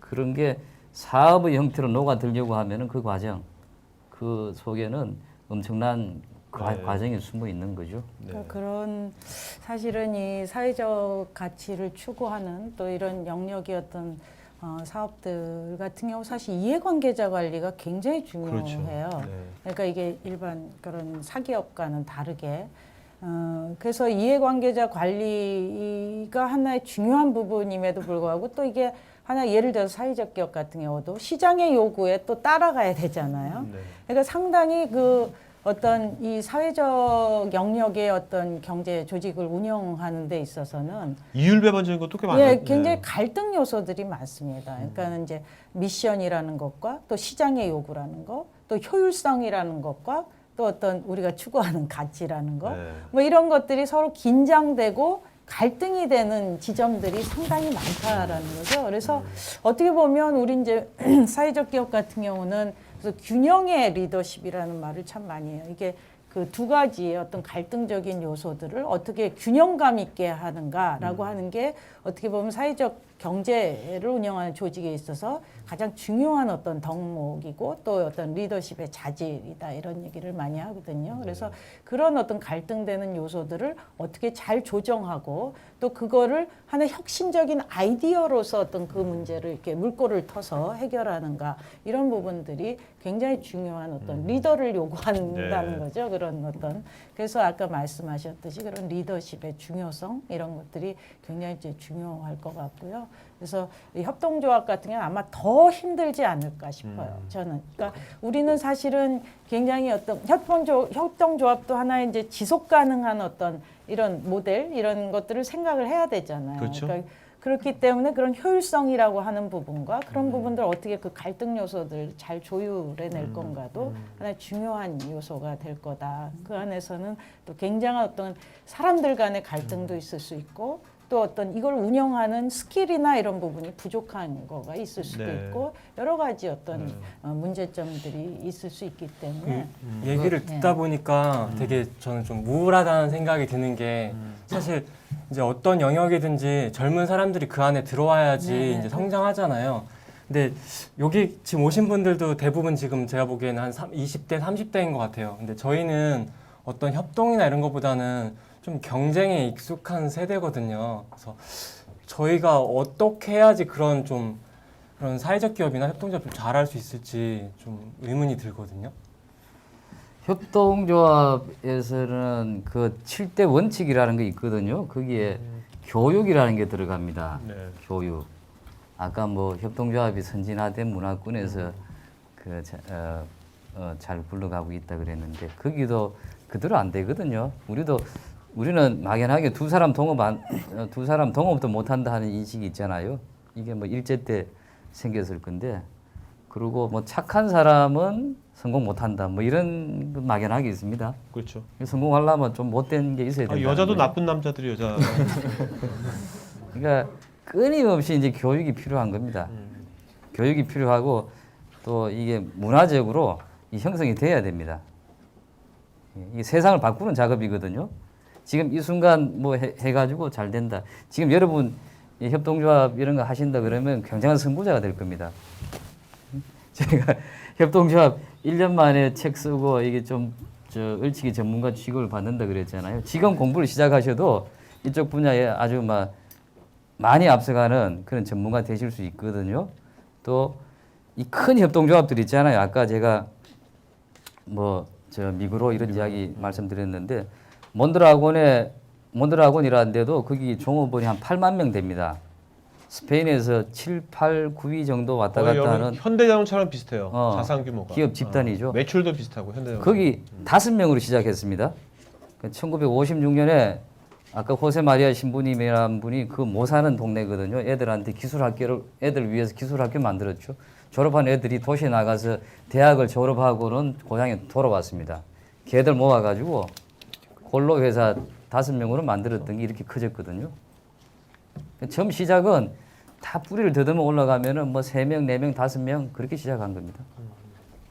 그러면 우리가 이제 조합법이 나면 여기 있는 분들도 그렇고 많은 분들이 제가 보기엔 조합을 많이 만들 것 같아요 처음에. 그럴 때 그냥 무작정 이렇게 인원수를 몇만 명, 몇천 명이 하는 게 중요한 게 아니라 지금 말씀 들어보니까 처음에 소수로 정말 신의를 갖고서 뭔가 단단한 조직을 먼저 하는 게 중요하다고 어떻게 생각하시는지. 캐나다에 얼마 전에 이제 한국 들어오셨던 교수님, 협동조합 전문가 한 분이죠. 그분은 나하고 뜻이 맞는 한 사람 만드는 게 제일 어렵다 그럽니다. 중요하고. 그러니까 두 사람 뜻 맞추기도 힘든 거죠. 네. 그리고 그래 두 사람 모아지면은 거기에서 각자 한 사람씩 하든지 해가 서너 명 정도 이렇게 동지를 모았을 때 그 정도 가지고 시작하는 게 좋다. 그러니까 처음에 숫자 많다고 해가지고 이 능사는 아니거든요. 네. 이게 일반 사업하는 것보다 더 어렵습니다. 아니 돈 버는 것도 어려운데 직장 다니다가 그만두고 사업한다 그러면 말리잖아요. 네. 근데 좋은 일 하면서 돈 벌겠다? 또 민주주의 하면서 돈 벌겠다는 겁니다. 특히 한국 사회에서. 이 가당키를 합니까? 무지 어려운 겁니다. 그렇게 뗀뗀하게 시작을 초기에 숫자 그렇게 시작을 하는 게 이제 나중에 오래 갈 수 있다. 네. 그거 보는 거고 거기에서 또 한 가지는 우리가 하다 보면 이제 가치에 또 경도되잖아요. 신념, 이념 이런 쪽이 그죠? 네. 그래서 서로 그렇게 되면 타협점이 안 생기잖아요. 사업이거든요. 가치가 들어있으면서 사업입니다. 그러려면 이렇게 니하고 나하고 이 갈 길이 다르다 해가지고 이 갈등이 벌어지더라도 그럼에도 불구하고 내일 다시 손잡고 같이 회사 나와서 일할 수 있어야 되거든요. 그러니까 우정, 신뢰 같은 걸 되게 중요시하는 겁니다. 그러니까 그런 걸 뛰어넘는 네. 서로 간의 이 믿음, 아까 말씀하신 것처럼 인내. 근데 그러니까 여하튼 우리가 다 사회를 변화시키고 사회 문제를 해결하자고 하는 일이잖아요. 그런 속에서 자기에게 맞는 거를 하는 게 제일 중요할 것 같아요. 네. 예를 들어서 청년들 같은 경우 아까 경쟁에 좀 더 익숙하다고 그러셨는데 그런 데들은 그런 문화를 가진 데들은 또 그에 걸맞는 어떤 조직 형태를 취해서 어떤 사회 문제에 같이 어떤 해결해 나가고자 하면 되는 거거든요. 또 협동조합을 또 그런 문화를 갖고 그런 생각을 갖고 하는 사람들은 그걸 하면 되는 거고. 그래서 저는 뭐 어떤 하나를 택해야 된다. 사실 사회적 기업이나 사회적 경제라고 하는 경우는 굉장히 다양성이 강점이라고 네. 저는 생각을 해요. 다양성과 어떤 실험성, 혁신성 이런 부분이 강점이기 때문에 저는 뭔가에 의해서 이렇게 다양성들을 자기 스스로 제약할 필요는 없다. 그래서 네. 자기네들이 어떤 큰 틀에서의 어떤 사회 문제, 큰 틀에서의 어떤 지역사회 변화라고 하는 큰 틀에서 보면 얼마든지 형태나 조직 형태나 사업 분야나 다양할 수 있다고 보고 있어요. 그래서 이제 그런 차원에서 좀 접근하면 좋지 않을까 생각합니다. 근데 이제 사회적 기업 우리나라에서는 지금 사회적 기업을 인증받는 데 있어서 정관이 보면 그 회사가 이익을 내면 이익의 3분의 2는 네. 뭐 이렇게 다시 재투자한다, 네. 주주배당 못한다, 네. 뭐 그런 게 있잖아요. 네, 네. 근데 그런 거 안 하고 네. 그냥 일반 주식회사 하는 거예요. 네. 하는데 예를 들면 요새 뭐 공유경제 같은 네, 경우에 네, 네. 우리는 헌옷을 네. 우리는 좀 공유시키겠다. 네. 그 대신 우리는 돈 벌면 네. 우리 직원들이 갖고 뭐 좋은 일 우리가 알아서 하겠다. 네. 이런 그런 건 어떻게 생각하십니까? 그런 것도 저는 굉장히 권장할 만하다고 생각해요. 근데 우리나라는 지금 이게 정부의 지원이 들어가다 보니까 이걸 명확하게 근데 왜 구분을 우리나라만 이게 인증을 하고 왜 우리나라만 그게 지원하는 겁니까? 왜? 글쎄요, 다른 저도 이제 나라는 안 그 하는데. 육성법을 만들 때 같이 네. 또 뭐 이렇게 논의도 하고 이런 사람이었는데 사실 저는 인증제를 반대했던 사람. 근데 대통령이 아니셨죠 그때? 장관도 아니셨고. 네, 근데 아깝다. 그런 제가 반대했던 이유는 사실 아까 그런 부분이었습니다. 그러니까 아까 이제 사회적 기업의 그 다양성, 혁신성, 실험성. 사실 미국에는 이게 사실 이렇게 옥죄는 게 없어요. 민간 차원에서 민간의 이니셔티브가 굉장히 강하고 민간의 어떤 워낙 기부 문화가 활성화돼 있다 보니까 민간 차원에서 이걸 투자해 줄 수 있는 데들이 굉장히 많아요. 그러니까 미국의 사회적 기업들을 보면 실험성이 굉장히 강합니다. 네. 실험성이라고 하는 부분들을. 그리고 굉장히 다양하고 그 다양한 폭을 또 인정해 줘요. 예. 그런 부분들이 있는데 우리나라는 딱 인증제라는 게 있다 보니까 완전 판박이 하듯이 찍어내고 있는 거예요. 그 인증 요건에 맞는 사회적 기업을 자꾸 찍어내고 있는 거거든요. 그래서 저는 이제 그게 근데 처음에 불가피한 부분도 있습니다. 워낙 우리나라가 사회적 기업이나 사회적 경제에 대한 경험 자체가 굉장히 일천했고 사실 그에 따른 담론들도 사실 형성이 되지 않았었고 거의 정부가 주도해서 도입을 한 그렇죠. 거거든요. 네. 그러다 보니까 거기에 또 지원 제도라는 게 결합이 돼 있었고 그러니까 정부의 입장에서는 이걸 지원을 할 곳과 아닐 곳을 명확하게 좀 구분해야 될 필요성들이 있었던 거죠. 그리고 워낙 이제 정부에서 그런 어떤 사회적 기업에 대한 정의들을 또 내려줘야 될 필요성 이런 것들이 있다 보니까 인증제를 이제 채택을 하게 됐는데 처음 인증제를 채택할 때도 정부도 이것이 계속 갈 거라고는 생각 안 했습니다. 네. 그건 반드시 등록제든 뭐든으로 네. 전환돼야 된다고 전제를 하고 있었어요. 그때 이 법을 만든 사람들도 이제 그런 것들이 근데 어떤 시점일 것인가 실제로 아마 이제 그 시점에 대한 논의들이 본격적으로 되는 게 올해 내년부터가 아닐까 생각이 들어요. 실제로 올해 이제 사회적 기업 육성 계획에 대한 논의에서도 그런 문제가 굉장히 강하게 나왔었고 등록제에 대한 욕구들이 상당히 강합니다. 네. 그래서 이제 그런 거에 대한 어떤 논의들이 좀 본격화될 수 있는 이제 시점이 아닐까. 더 이상 인증제로는 이제 우리나라의 사회적 기업의 다양성을 다 담을 수가 없다는 거죠. 이게 안 되니까 계속 지침만 늘어나가는 거예요. 네, 네. 인증에 따른 지침만 계속 늘어나고 있는 이런 시점이라 더 이상은 좀 그걸로 담을 수는 없겠다. 이런 거에 대한 좀 문제의식들이 강하게 있죠. 김 기자님, 아까 그 우리 협동조합은 이 사회적 기업은 이제 고용 노동부에서 네네네. 관장하고 뭐 협동조합은 우리나라에서 아까 기재부에서 관장하신다는데 그러면 협동조합도 혹시나 그러면 이게 정부 사회적 기업처럼 사회적 인증제처럼 협동조합도 이거 뭐 정부에서 이걸 또 인증제 뭐 이렇게 또 간섭하고가나 주도하는 것이 바람차다 보시는지 아니면 협동조합은 사실 그 원래 취지라면 자연 발생적으로 바텀으로 나와야 되는 거 아닙니까? 또 어떻게 생각하십니까? 그건? 사회적 기업 그 학습 효과가 좀 있습니다. 네. 정부에서 인정제를 그렇게 하니까 네. 아 이거는 아니구나 하는 게 이제 정부 안에서도 공감대가 이제 좀 돼 있습니다. 아 그래요? 네. 그러니까 협동조합 기본법을 하면서는 그 협동조합 사회적 기업은 육성법이죠. 네. 육성법 우리나라 법이 보면 대부분 육성법, 지원법 이렇게 되어 있는데 협동조합은 기본법입니다. 기본법. 육성, 뭐 지원 이런 게 없다는 거죠. 그러니까 누구나 주식회사 말고 협동조합으로 기업을 만들 수 있는 그런 자유로운 기회를 열어놓은 거죠. 여기 협동조합 한다고 뭐 그 지원 나가는 건 지금 아무것도 없거든요. 네. 그렇기 때문에 아까 뭐 사회적 기업 하다가 이쪽으로 전환 굳이 해야 되냐 뭐 이런 것도 있고요.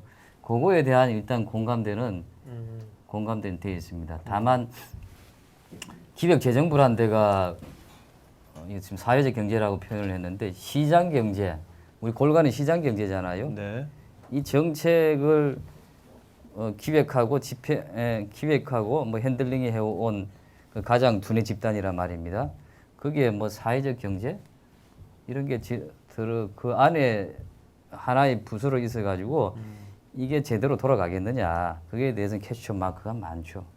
그렇기 때문에 아까 이제 이런 고용노동부에서 아까 그걸 하고 뭐 생협 같으면 또 공정거래위원회에서 합니다.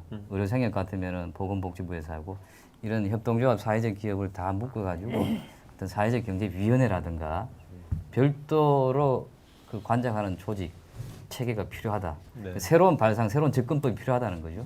지금까지 우리 행정 체계, 뭐 일반 뭐 이런 기업에서도 마찬가지였죠. 그런 접근법이 필요하다라고 네. 이야기를 하고 있습니다.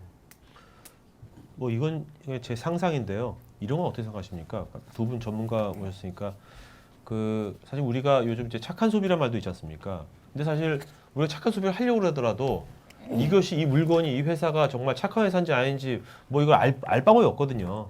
그런 것처럼 지금 뭐 사실 뭐 그다음에 뭐 사단법인 사 이렇게 돼 있는데 그렇게 할 게 아니라 뭔가 이렇게 그것이 조합이건 아니면 뭐 주식회사건 아니면 뭐 아까 공유자 어떤 간에 어떤 사회적 어떤 사회적 자본, 사회적 어떤 목적을 실현하기 위해서 뭔가 하는 거라면 정부가 그런 건 인증제가 아니라 그런 회사들의 어떤 회계 시스템을 요새 뭐 클라우드 서비스 회계 시스템을 아예 정부가 그걸 제공해 주는 거죠. 플랫폼을. 그걸 쓰게 하면 사실 우리가 벤처기업도 사실 옛날에 벤처 모랄이 해제돼 온 게 투자 받아가지고 돈을 이상하게 써버려가지고 문제거든요. 그게. 그러니까 돈을 그 재정을 아주 투명하게 만들어 버리고 그런 거를 정말 그렇게 집행한 데들은 어떤 마크를 금마크처럼 해서 뭐 여기는 뭔가 이렇게 사회를 위해서 뭔가 하는 그런 회사 이렇게 뭔가 그런 마크를 해가지고 그렇다면 우리 소비자들도 뭔가 이렇게 소셜에서 어디 가는 건 여긴 그런 회사구나 해서 뭔가 그런 식으로 뭐 그런 것들을 하는 것들 어떻게 생각하시는지 그냥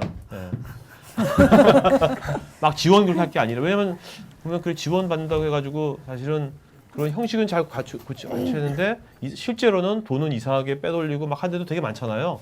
뭐 하는 것들이. 네. 근데 세상에 뭐 돈은 공짜가 없다는 것처럼 네. 정부에서 어떤 자기들 정책을 펴면은 공무원들은 쥐려고 하잖아요. 네. 공무원들의 기본적인 속성입니다. 네. 협동조합이다, 사회적 기업이다 그러면 같이 연합회 만드는 거죠. 그게 자기가 인증 시스템을 갖추면 될 거 아닙니까? 그거에 대해서 사회적 기업이다, 협동조합이다 하는 거는 사회적으로 좋은 기능을 수행하거든요. 정부에서 못하는 일을 대신 수행하는 게 많습니다. 네. 이런 걸 뒤에서 백업을 해주면 되겠죠. 그거에 대해 가지고 사회적 신뢰를 부여를 해주고. 그러니까 기본적으로 사회적 예. 기업 관련해서는 좀 사회적 신뢰 그걸 위해서 정부 차원에서 지금 추진하는 거가 하나 있긴 있어요. 공시제예요. 경영 공시제. 경영 공시제. 네. 그거를 지금 추진을 하고 있고 시범적으로 몇 개 기업을 작년부터 해왔고요. 네. 그래서 이제 지금 권고 사항이지만 향후에는 이제 의무사항으로 하는 형태로. 근데 그러니까 우리 회사가 우리가 어떤 이익이라든지 네, 그거 네, 어떻게 네, 네. 우리가 그걸 네, 어떻게 사용하는지 뭐 또 우리가 취약계층을 몇 명 고용하고 아. 있는지 뭐 이런 거 등등에 대한 항목들을 지금 아. 이제 고용노동부에서 만들고 그런 거 좋네요. 있고요. 예, 그런 그래서 걸 다 페이스북에다 공지하면 되겠네 다. 네, 그래서 지금은 이제 권고 사항입니다. 근데 이제 서울시에서도 이제 서울형 사회적 기업이라든지 이런 데에 대한 또 공시제를 좀 이제 지원하려고 하는 것도 있고요. 그래서 향후에는 사실상 지금 그런 부분들이 강조되고 있는 부분들은 왜 그러냐면 사회적 기업 분야가 좀 혼탁해지고 있다라고 하는 거거든요. 그러니까 그게 인증제 폐해이기도 합니다.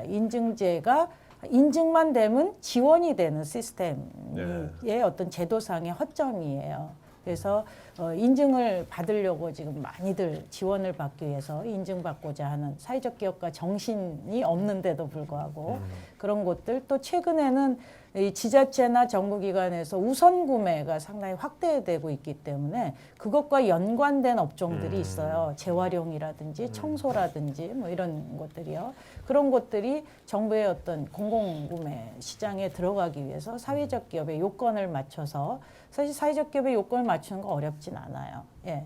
그걸 해서 또 들어오는 경우들도 있고 이렇기 때문에 이 사회적 기업이라는 영역 자체가 국민의 어떤 신뢰를 받는 데 있어서 상당히 어떤 문제가 있다 이런 좀 자성들이 많았고 그런 차원에서 이제 경영 공시제를 이제 시작을 한 겁니다. 더 네. 확대돼야 될 것 같고요.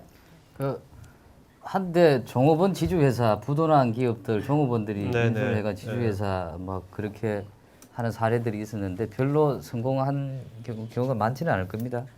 근데 이제 뭐 유럽이나 이런 데 같으면 그런 경우에 정부에서 지원을 하거든요. 그냥 가만 냅둬서 부도가 난다 그러면 다 이제 실업자 되잖아요. 근데 종업원들이 같이 합쳐가지고 이 회사를 살리겠다. 이 일자리가 유지되는 겁니다. 정부의 살리를 대신하는 거죠. 네. 그런 경우에 이제 제도적으로 지원하는 장치를 두고 있는 데들이 그런 나라들이 많이 있죠. 네. 그러니까 뭐 그저께 저도 알았는데 아메리칸 에어라인 같은 경우에도 한 10년 전에 그 부도 위기 맞았을 때 그렇게 협동조합으로 전환했다 하더라고요.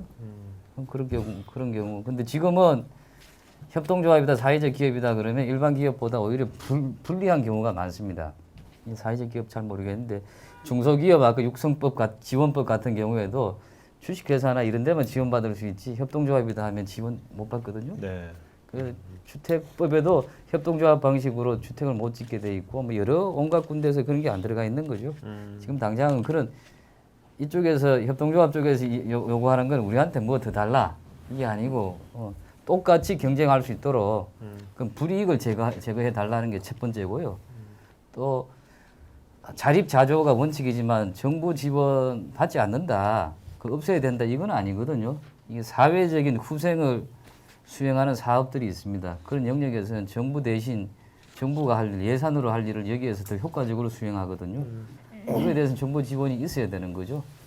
대신 정부는 지원하는데 거쳐야 되는 거고 거기에서 뭐 권위를 행사하려고 한다거나 그래서는 곤란하겠죠. 그리고 이쪽 사람들도 당당하게 요구하고 그에 따른 책임을 수행하고 네.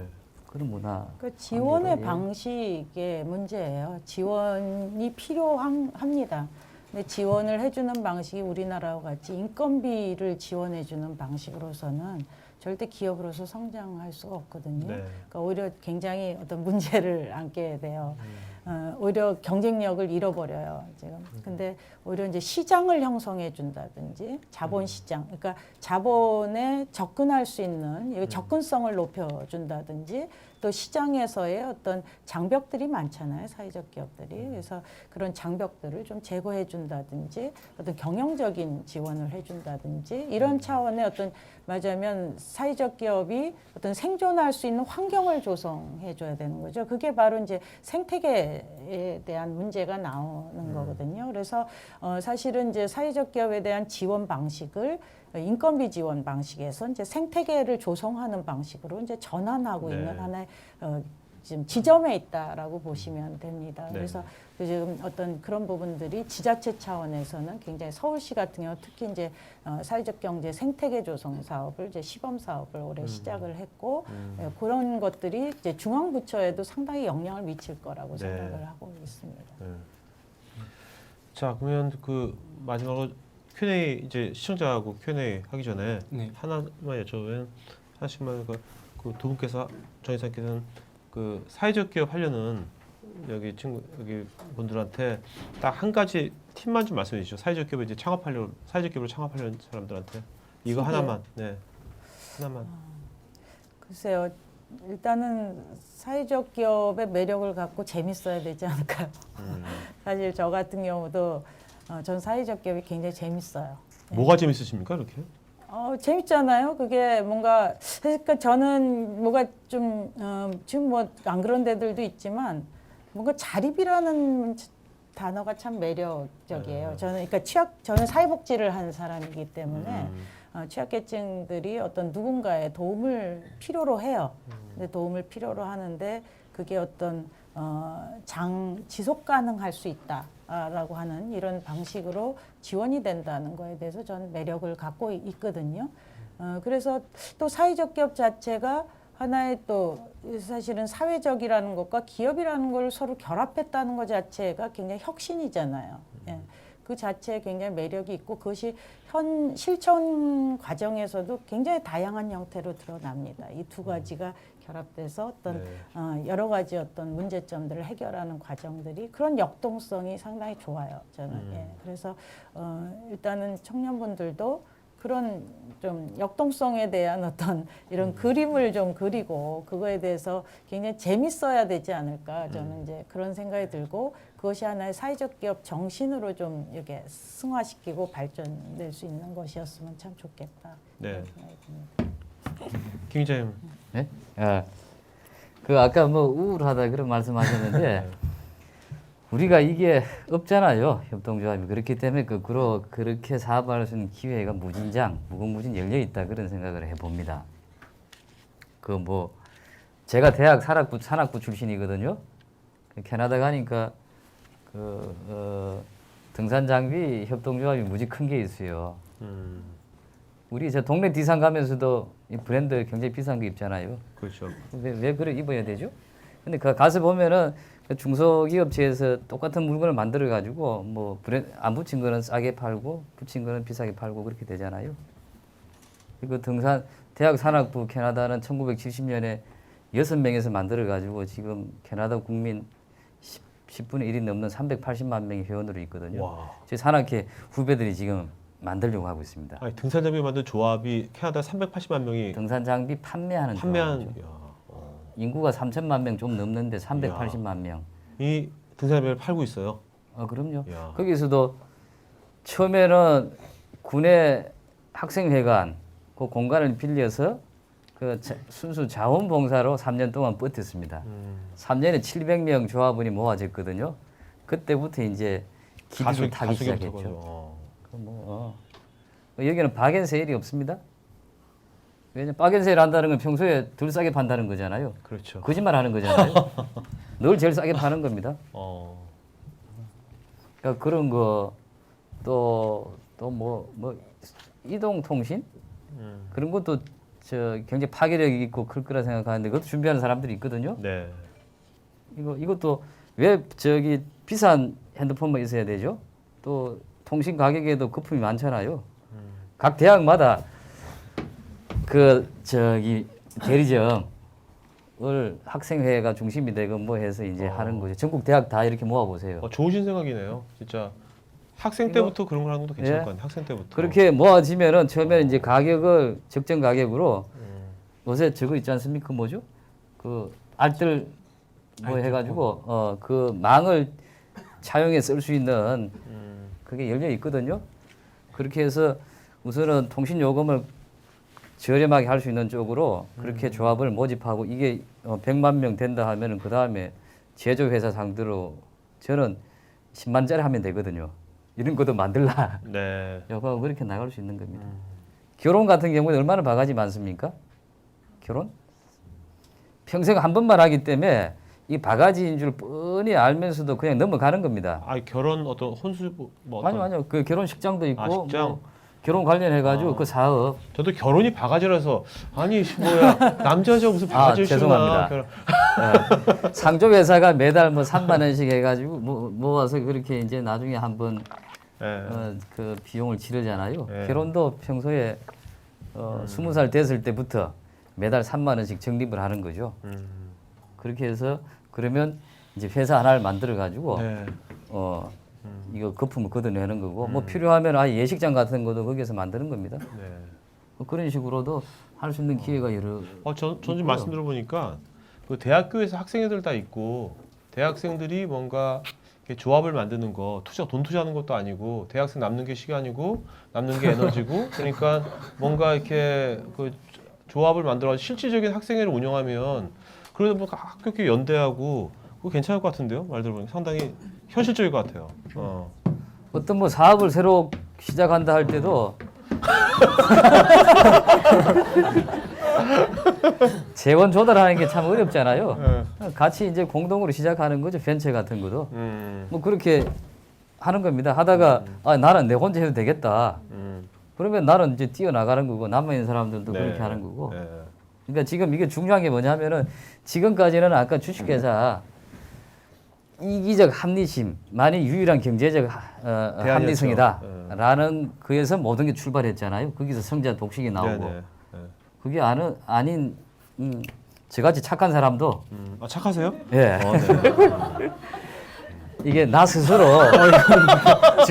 자존감을 이거 다른 의도로 온 것 같은데 직구로 왔어 지금 막. 자존감을 지키면서 살아갈 수 있는 삶의 공간이 이만큼 열리는 거죠. 아까 회장님, 이사장님 말씀하셨던 것처럼 이 경쟁에서 이기고 뭐 이런 애들이 이만큼 있는 겁니다. 그런 친구들은 기존의 그런 경제 질서 속에서 어떤 그 성취감을 느끼면서 살면 되는 거고 지금 그렇지 않은 친구들은 내가 어디 모자라는 모양이다. 사실 내가 착한 거고 좋은 심성을 타고난 건데 네. 그러면서 그러잖아요. 직장에 가면은 네. 그 대한학교는 있지만 대한사회는 없잖아요. 네. 근데 다른 그 제가 이제 그 사실은 모자라는 게 없는데 모자란다는 핀잔 듣지 않으면서 이 당당하게 살아갈 수 있는 그런 일상의 삶의 공간이 열렸다. 그런 점에서도 큰 의미가 있다고 봅니다. 네. 알겠습니다. 자, 그럼 뭐또 말씀하실 거 있어요? 오늘 그러면 이렇게 오늘 두 분하고 토크는 여기서 마치는 걸 하겠고요. 이제 참관자분들 이제 Q&A 시간 갖도록 하겠습니다. 이제 마이크 좀 하나 준비 좀 해주셨어요? 마이크. 자, 궁금하신 분들 손 들어주시면 마이크 좀 준비해드릴게요.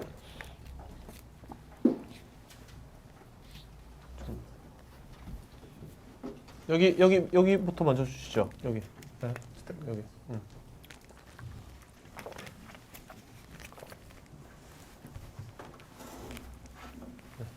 예, 저는 정선희 이사님께 한번 말씀드리고 싶은데요. 사회적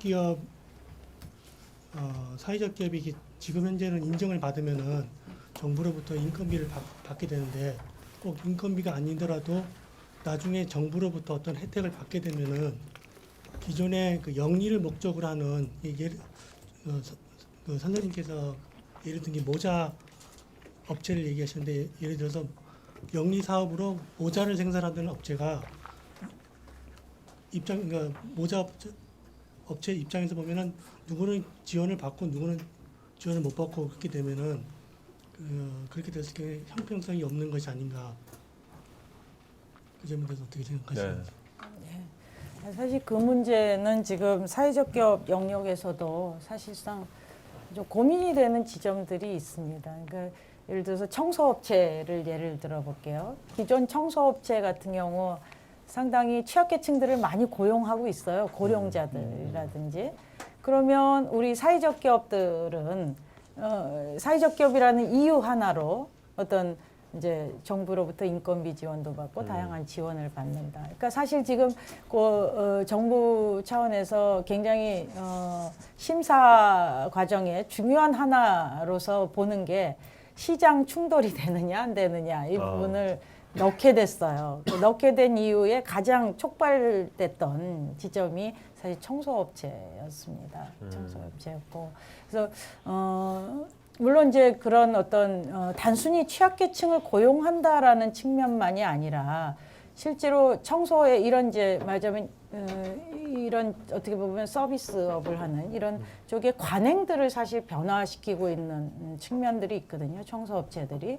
그러니까 그냥 4대 보험도 안 됐었고 네. 기존 청소업체들을 보면 그리고 또 뭔가 떼는 게 굉장히 많아요. 그러다 보니까 실제로 최저임금 이하로 받는 경우들도 상당히 많았고 이런 청소업체 우리 사회적 기업들은 이 청소업체의 그런 나쁜 관행들을 사실 변화시켜 나가고 있거든요. 물론 많은 청소업체가 그렇지만 또 안 그런 사회적 기업 청소업체들도 있어요. 네. 그런 게 이제 그런 지원을 바라고 들어온 뭐 이런 형태들도 있기 때문에 이제 문제가 되는 곳들은 이제 그런 데들입니다. 그러니까 그런 어떤 정신 없이 어떤 정말 지원을 받기 위해서 들어온 청소업체에 대해서 지역사회에서 이게 뭐냐 여긴 지원해주고 여긴 아니고 이런 문제들이 사실 많이 불거지고 있는 현실입니다. 그래서 그건 하나의 좀 숙제라고 생각이 들어요. 그거는 어떻게 보면 아까 말씀드렸듯이 어떤 사회적 기업 지원 제도의 문제하고도 맞닿아 있는 부분들입니다. 그래서 그건 좀 앞으로 풀어나가야 될 문제일 것 같습니다. 네. 자, 네 앞에 분 마이크 좀 네. 예, 질문 드리겠습니다. 네, 저는 먼저 어떤 비즈니스의 방법으로 사회적 가치를 실현하고자 하는 대학생 조직 기반의 비영리 단체에서 활동하고 있고요. 아무래도 아까 말씀하셨듯이 비즈니스를 하는 것도 어려운데 거기 소셜 비즈니스 하는 건 더 어렵다 하셨잖아요. 근데 거기에 학생 기반의 소셜 비즈니스는 더 어려운 것 같아요. 그래가지고 좀 김현대 기자님께 제가 질문을 드릴 게 있는데요.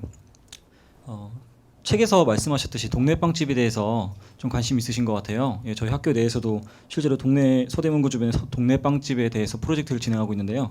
여러 가지 시행착오를 겪은 후에 협동조합 적으로 저희도 방향을 잡고 있습니다. 근데 말씀하셨듯이 큰 그림을 그려보면 협동조합의 형태가 상당히 이상적인 것 같아요. 그런데 그것을 시작하는 데 있어서는 상당히 어려움을 많이 겪고 있거든요. 예, 먼저 어떻게 시작을 하는 것이 좋을 것인지 조언을 좀 해주셨으면 감사하겠습니다. 지금 몇 명이에요? 근데 지금 같이 거기 엔조 하시는 분들이 몇 명이에요? 저희 학교 내에서는 네. 현재 그 활동하고 있는 멤버는 30명 정도 되고요.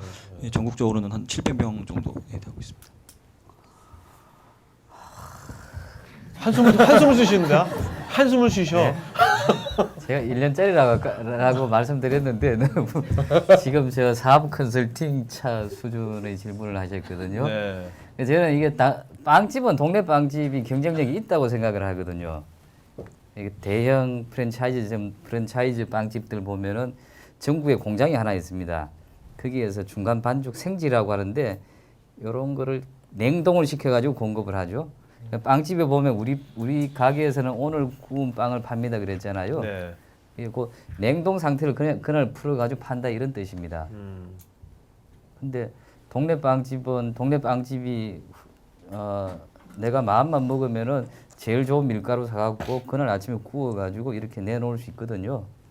그 먹는 음식이라는 건 그게 최고잖아요. 네. 신선도 하고 그 믿을 수 있음 이런 게 재료 이런 게 최고인데 그런 점에서 강점이 있는데 이제 단가죠 단가 비용하고 이제 요새 또 사람들 브랜드 찾아가니까 하다못해 뭐 카드 결제 같은 것도 카드 결제 이런 것도 거기 저기 카드 회사가 프랜차이즈점에는 어떤 저 혜택을 주는데 저 동네 빵집에는 그것도 안 줍니다. 안 주고 여러 불이익을 당하고 있거든요.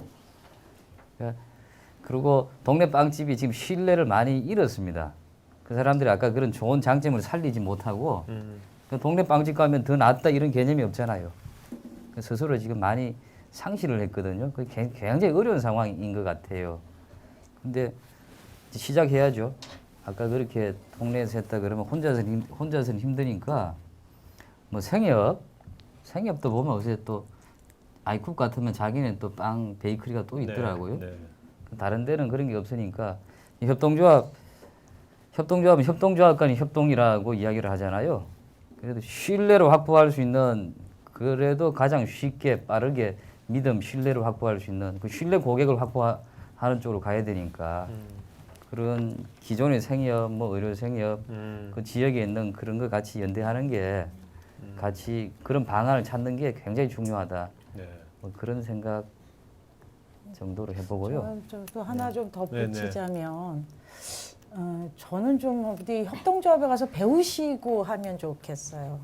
그러니까 제가 일본에 이제 협동조합을 한번 좀 견학 간 적이 있었는데 그 협동조합이 생겨난 게 생협에서 활동하던 이제 주부들이나 생협에서 활동하던 분들이 이제 협동조합을 막 만든 형태더라고요. 그래서 어떻게 보면 그런 배움이 있었기 때문에 또 그런 게 가능하지 않았을까 생각이 들고, 그래서 학생분들이라면 생협이라든지 이런 지역에 있는 그런 데에 가서 좀 여러 소모임들이 많잖아요. 그래서 그런 활동들을 한번 경험해 보시고 좀 여러 가지를 또 그쪽에 계신 분들하고 네트워크도 하면서 좀 그거를 좀 구상해 나가시면 더 좋지 않을까 싶어요. 예. 감사합니다. 근데 지금 제가 여러 조합에 가입할 수 있는 겁니까? 그럼요. 여러 조합에? 예. 회사는 보통 여러 회사 하면은 문제 되잖아요. 조합은 안 그런가요? 조합은 안 그런가요? 그럼요. 예. 네.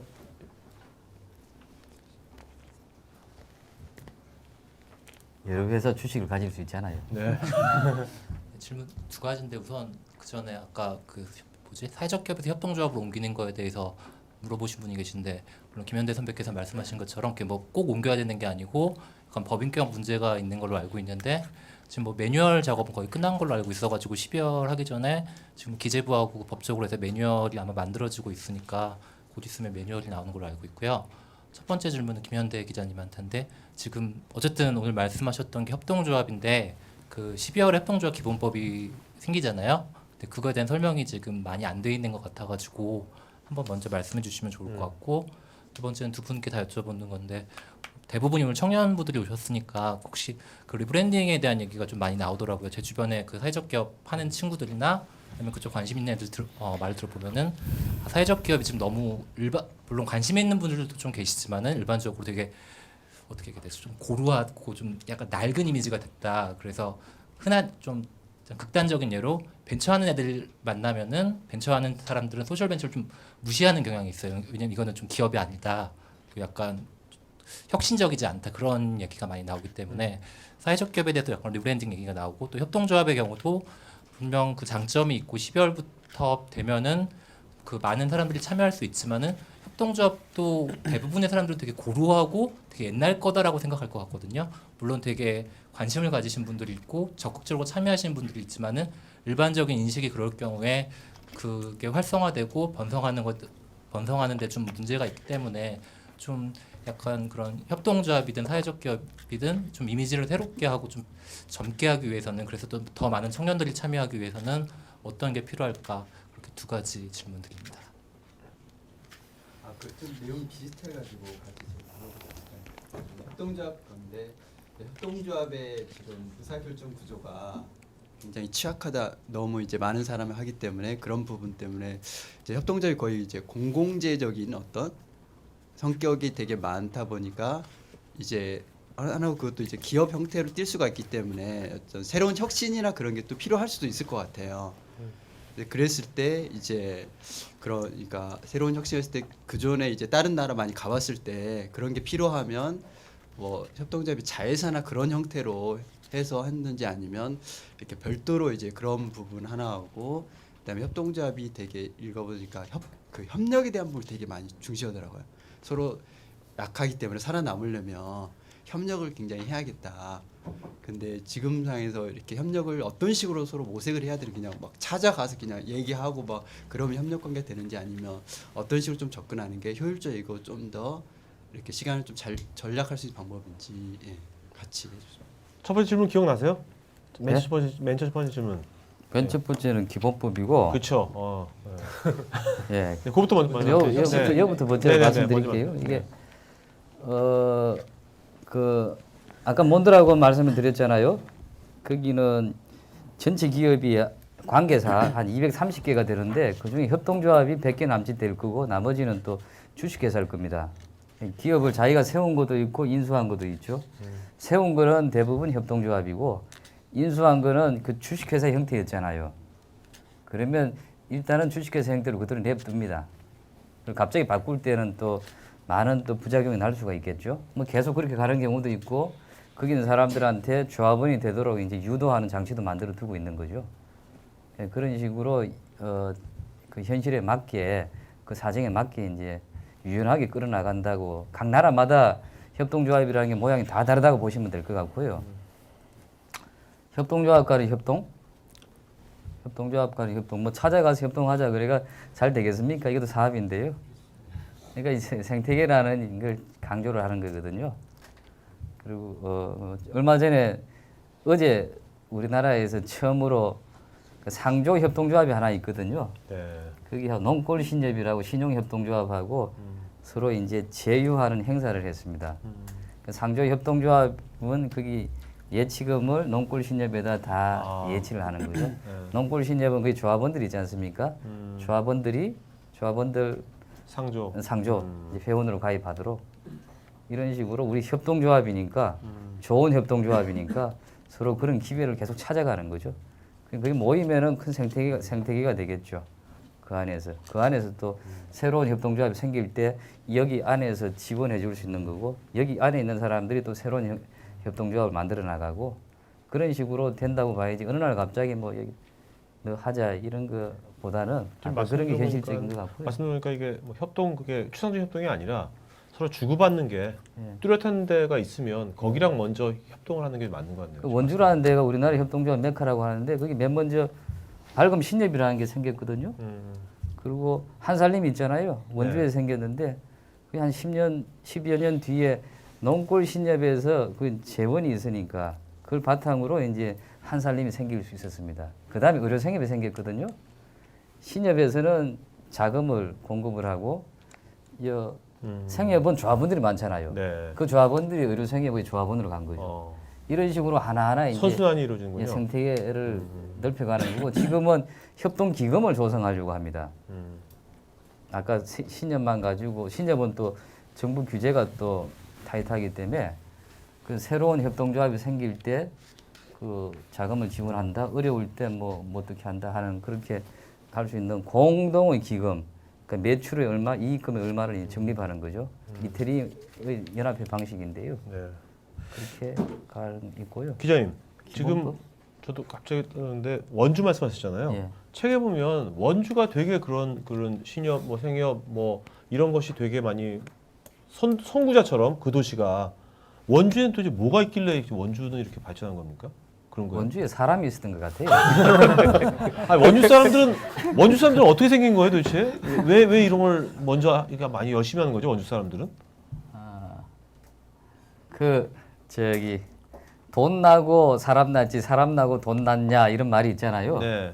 원주에 장일순 선생님이란 분이 계셨는데 그분이 어. 지금 무의당 만인회 회장하는 김영주라는 자기 후배 되는 거죠.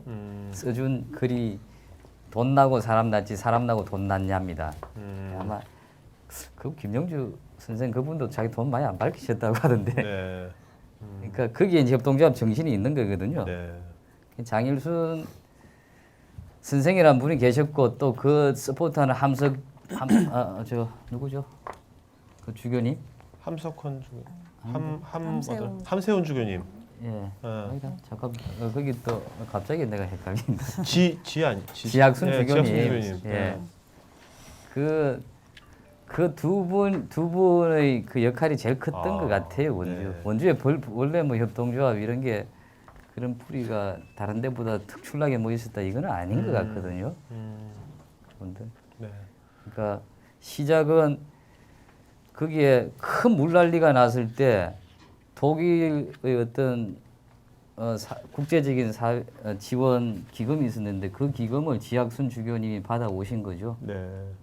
그 돈이 모태가 돼 가지고 뭐 발금 신협이라는 게 생겼고 그 돈을 그냥 한번 그게 나눠주고 마는 게 아니고 그런 계속 그 지역에 보탬이 되는 쪽으로 네. 쓰셨던 거고 그게 사람들이 계속 모일 수 있도록 또 아까 장 선생님이 그런 역할을 하시고 네.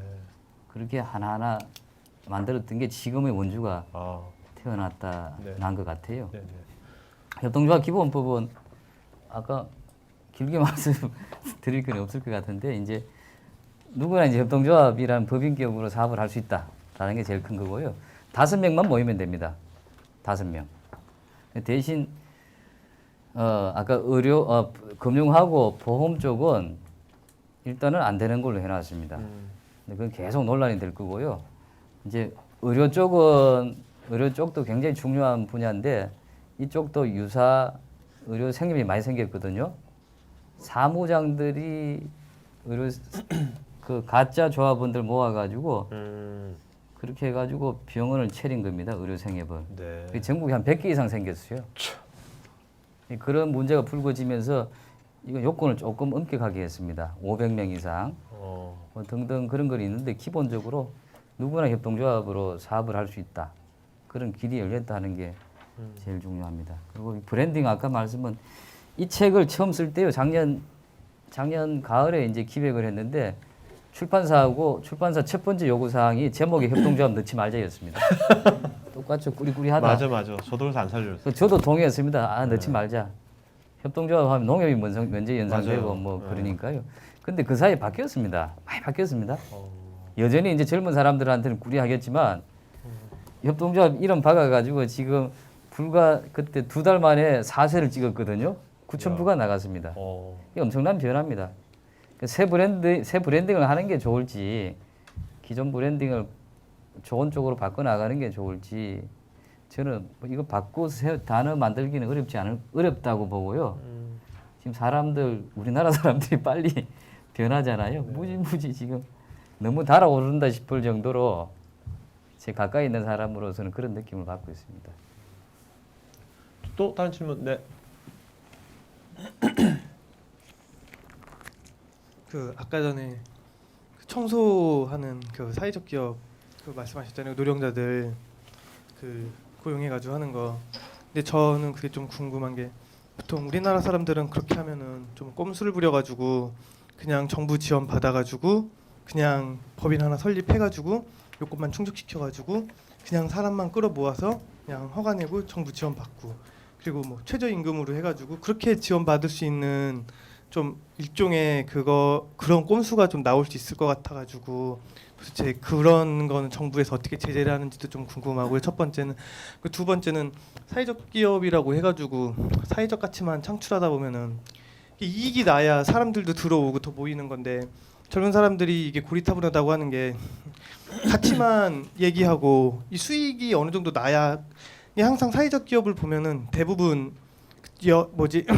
대우나 처우가 되게 열악한 것 같더라고요. 그러니까 가고 싶은데 생각은 있는데 대우가 안 좋으니까 그냥 안 가게 되는 거예요. 이게 하기 힘들다고 하는 게 이 두 가지를 다 하려다 보니까 힘들다고 하는데 근데 어쨌거나 하기 힘들어도 가치는 기본 베이스로 두고 이익도 똑같이 극대화를 좀 추구해가지고 두 마리 토끼를 다 잡는 쪽으로 가야지 가치만 하면은 유능한 인재들도 결국 안 올 것 같은데 좀 그런 거에 대해서는 어떻게 생각하는지 좀 궁금합니다. 첫 번째 그 청소업체 관련해서 정부에서는 이제 그런 부분에 대해서 사실 이제 문제들에 대해서는 이제 처음 인증 심사에서부터 좀 문제가 돼요, 사실은. 예, 인증 심사에서 굉장히 많은 이제 그런 업체들이 들어와요. 저도 심사를 많이 하기 때문에 그거를 변별해내는 게 사실 굉장히 어려운 문제입니다. 그래서 여러 가지 지침들을 자꾸 보태고 하는 거예요. 그거를 규제하기 위해서.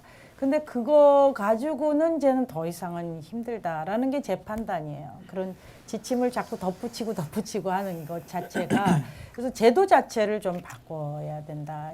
그러니까 예를 들어서 그런 데들이 만약 어떤 지금 뭐 등록으로 좀 들어오는 건 좋은데 그게 지원하고 맞닿아지면 안 된다라는 거죠. 지원 자체는 정말 지원해 줄 곳을 지원해 줘야 돼. 예를 들어서 유럽 같은 경우는 사실은 이런 인건비 지원 없어요. 제가 영국을 한번 방문했을 때 우린 인건비 지원을 해준다 했더니 깜짝 놀라는 거예요. 기업을 어떻게 인건비 지원을 해주냐는 거죠. 자기네들은 주로 이 어떤 제품이나 서비스의 퀄리티를 높이기 위한 제반의 어떤 지원 그리고 어떤 교육 훈련에 대한 지원은 아끼지 않는다라는 얘기예요. 오히려 이제 인프라 환경을 조성해주는 지원들을 많이 하고 있다라는 거죠.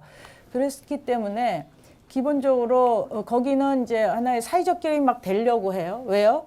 그 시장이 형성이 돼 있어요. 사회적 기업은 좋은 기업이다라는 인식이 돼 있기 때문에 자기네들이 등록비를 내면서까지 피를 내면서까지 사회적 기업이 되고자 한다라는 거죠. 근데 우리는 반대예요. 지금 반대고 사실은 사회적 기업을 하나의 좀 개토같이 만들어 놓은 거예요. 이 제도 자체가 취약계층을 위한 무슨 뭐 개토, 네. 취약계층을 위한 사회 프로그램으로 만들어놔서 이게 사회적 기업에 대한 기본적인 브랜드 자체를 하나의 어떻게 보면 기업이다, 좋은 기업이다라고 하는 것보다는 어떤 취약계층을 위한 뭐 인건비 지원 프로그램 형태로 만들어 놓은 거고 정부가 그걸 또 계속 확대 재생산한 측면이 있고요. 그렇기 때문에 청년들이 진입 장벽이 굉장히 높았던 거죠. 청년들이 여기에 들어오는 데 있어서 굉장히 진입 장벽이 높았고 그런 측면에서 저희가 이제 꾸준히 사실 민간 차원에서는 그런 문제를 계속 제기를 했습니다. 왜냐하면 정부는 일단 관리를 해야 되고 관리가 편해야 되고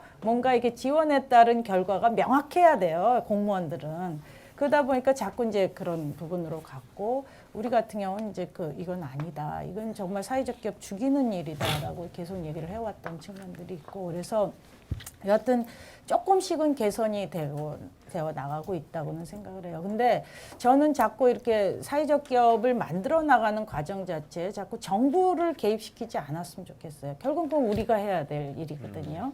우리가 해야 될 일이고 우리가 그거를 변화시켜 나가야 되는 거고 거기서 결정적인 역할을 할 수 있는 사람들이 저는 청년들이라고 생각을 하고 있습니다. 그래서 청년들 차원에서 좀 되도록이면 사회적 기업을 좀 폭넓게 만들어 나갔으면 좋겠다는 게 저의 생각이에요. 그래서 정말 뭐 예를 들어서 수익의 어떤 많은 부분을 사회적 재투자 이런 거 아니어도 소셜리 리스폰서블한 네. 이런 사회적 기업도 저는 얼마든지 있다고 생각해요.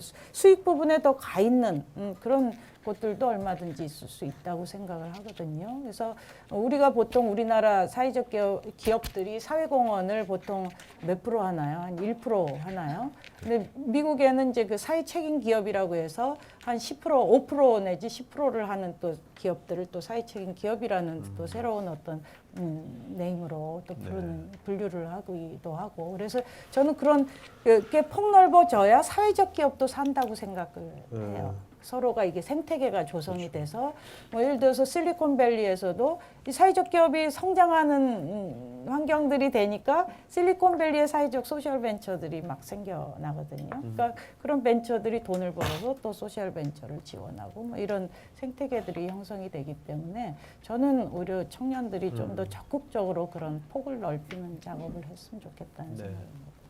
제가 좀 보태서 그 퀴즈를 하나 내볼게요. 네. 뭐 그 상품 있나요? 상품 있어요? 상품은- 상품. 아, 그거 동서 고금을 막론하고 똑같합니다. 그 경영학 배우면 나오는 건데요. 사람이 직장에 사표를 내는 제일 큰 이유 한 40 내지 50%가 그거랍니다.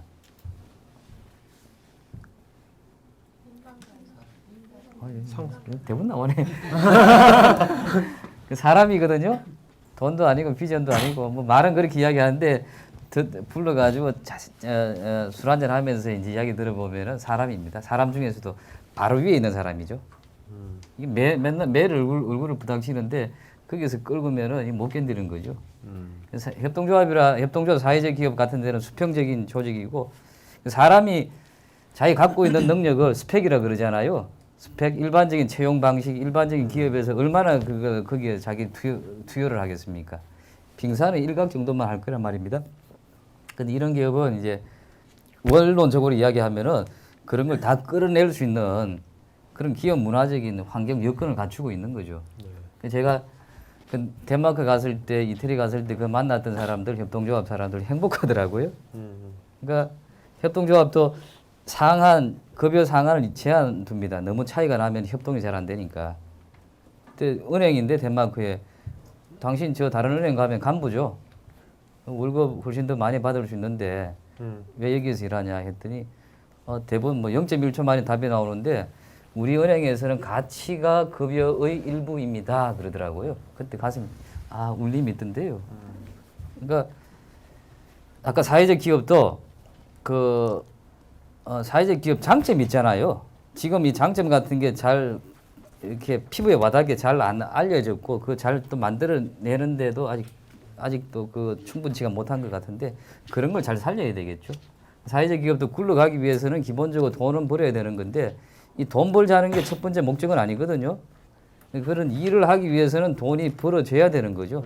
돈이 벌어지지 않으면 지속 가능하지가 않으니까 너무 가난하게 오래 살면 사람 찌듭니다. 원래 잘하고자 하던 그 가치도 퇴색되기 마련이거든요.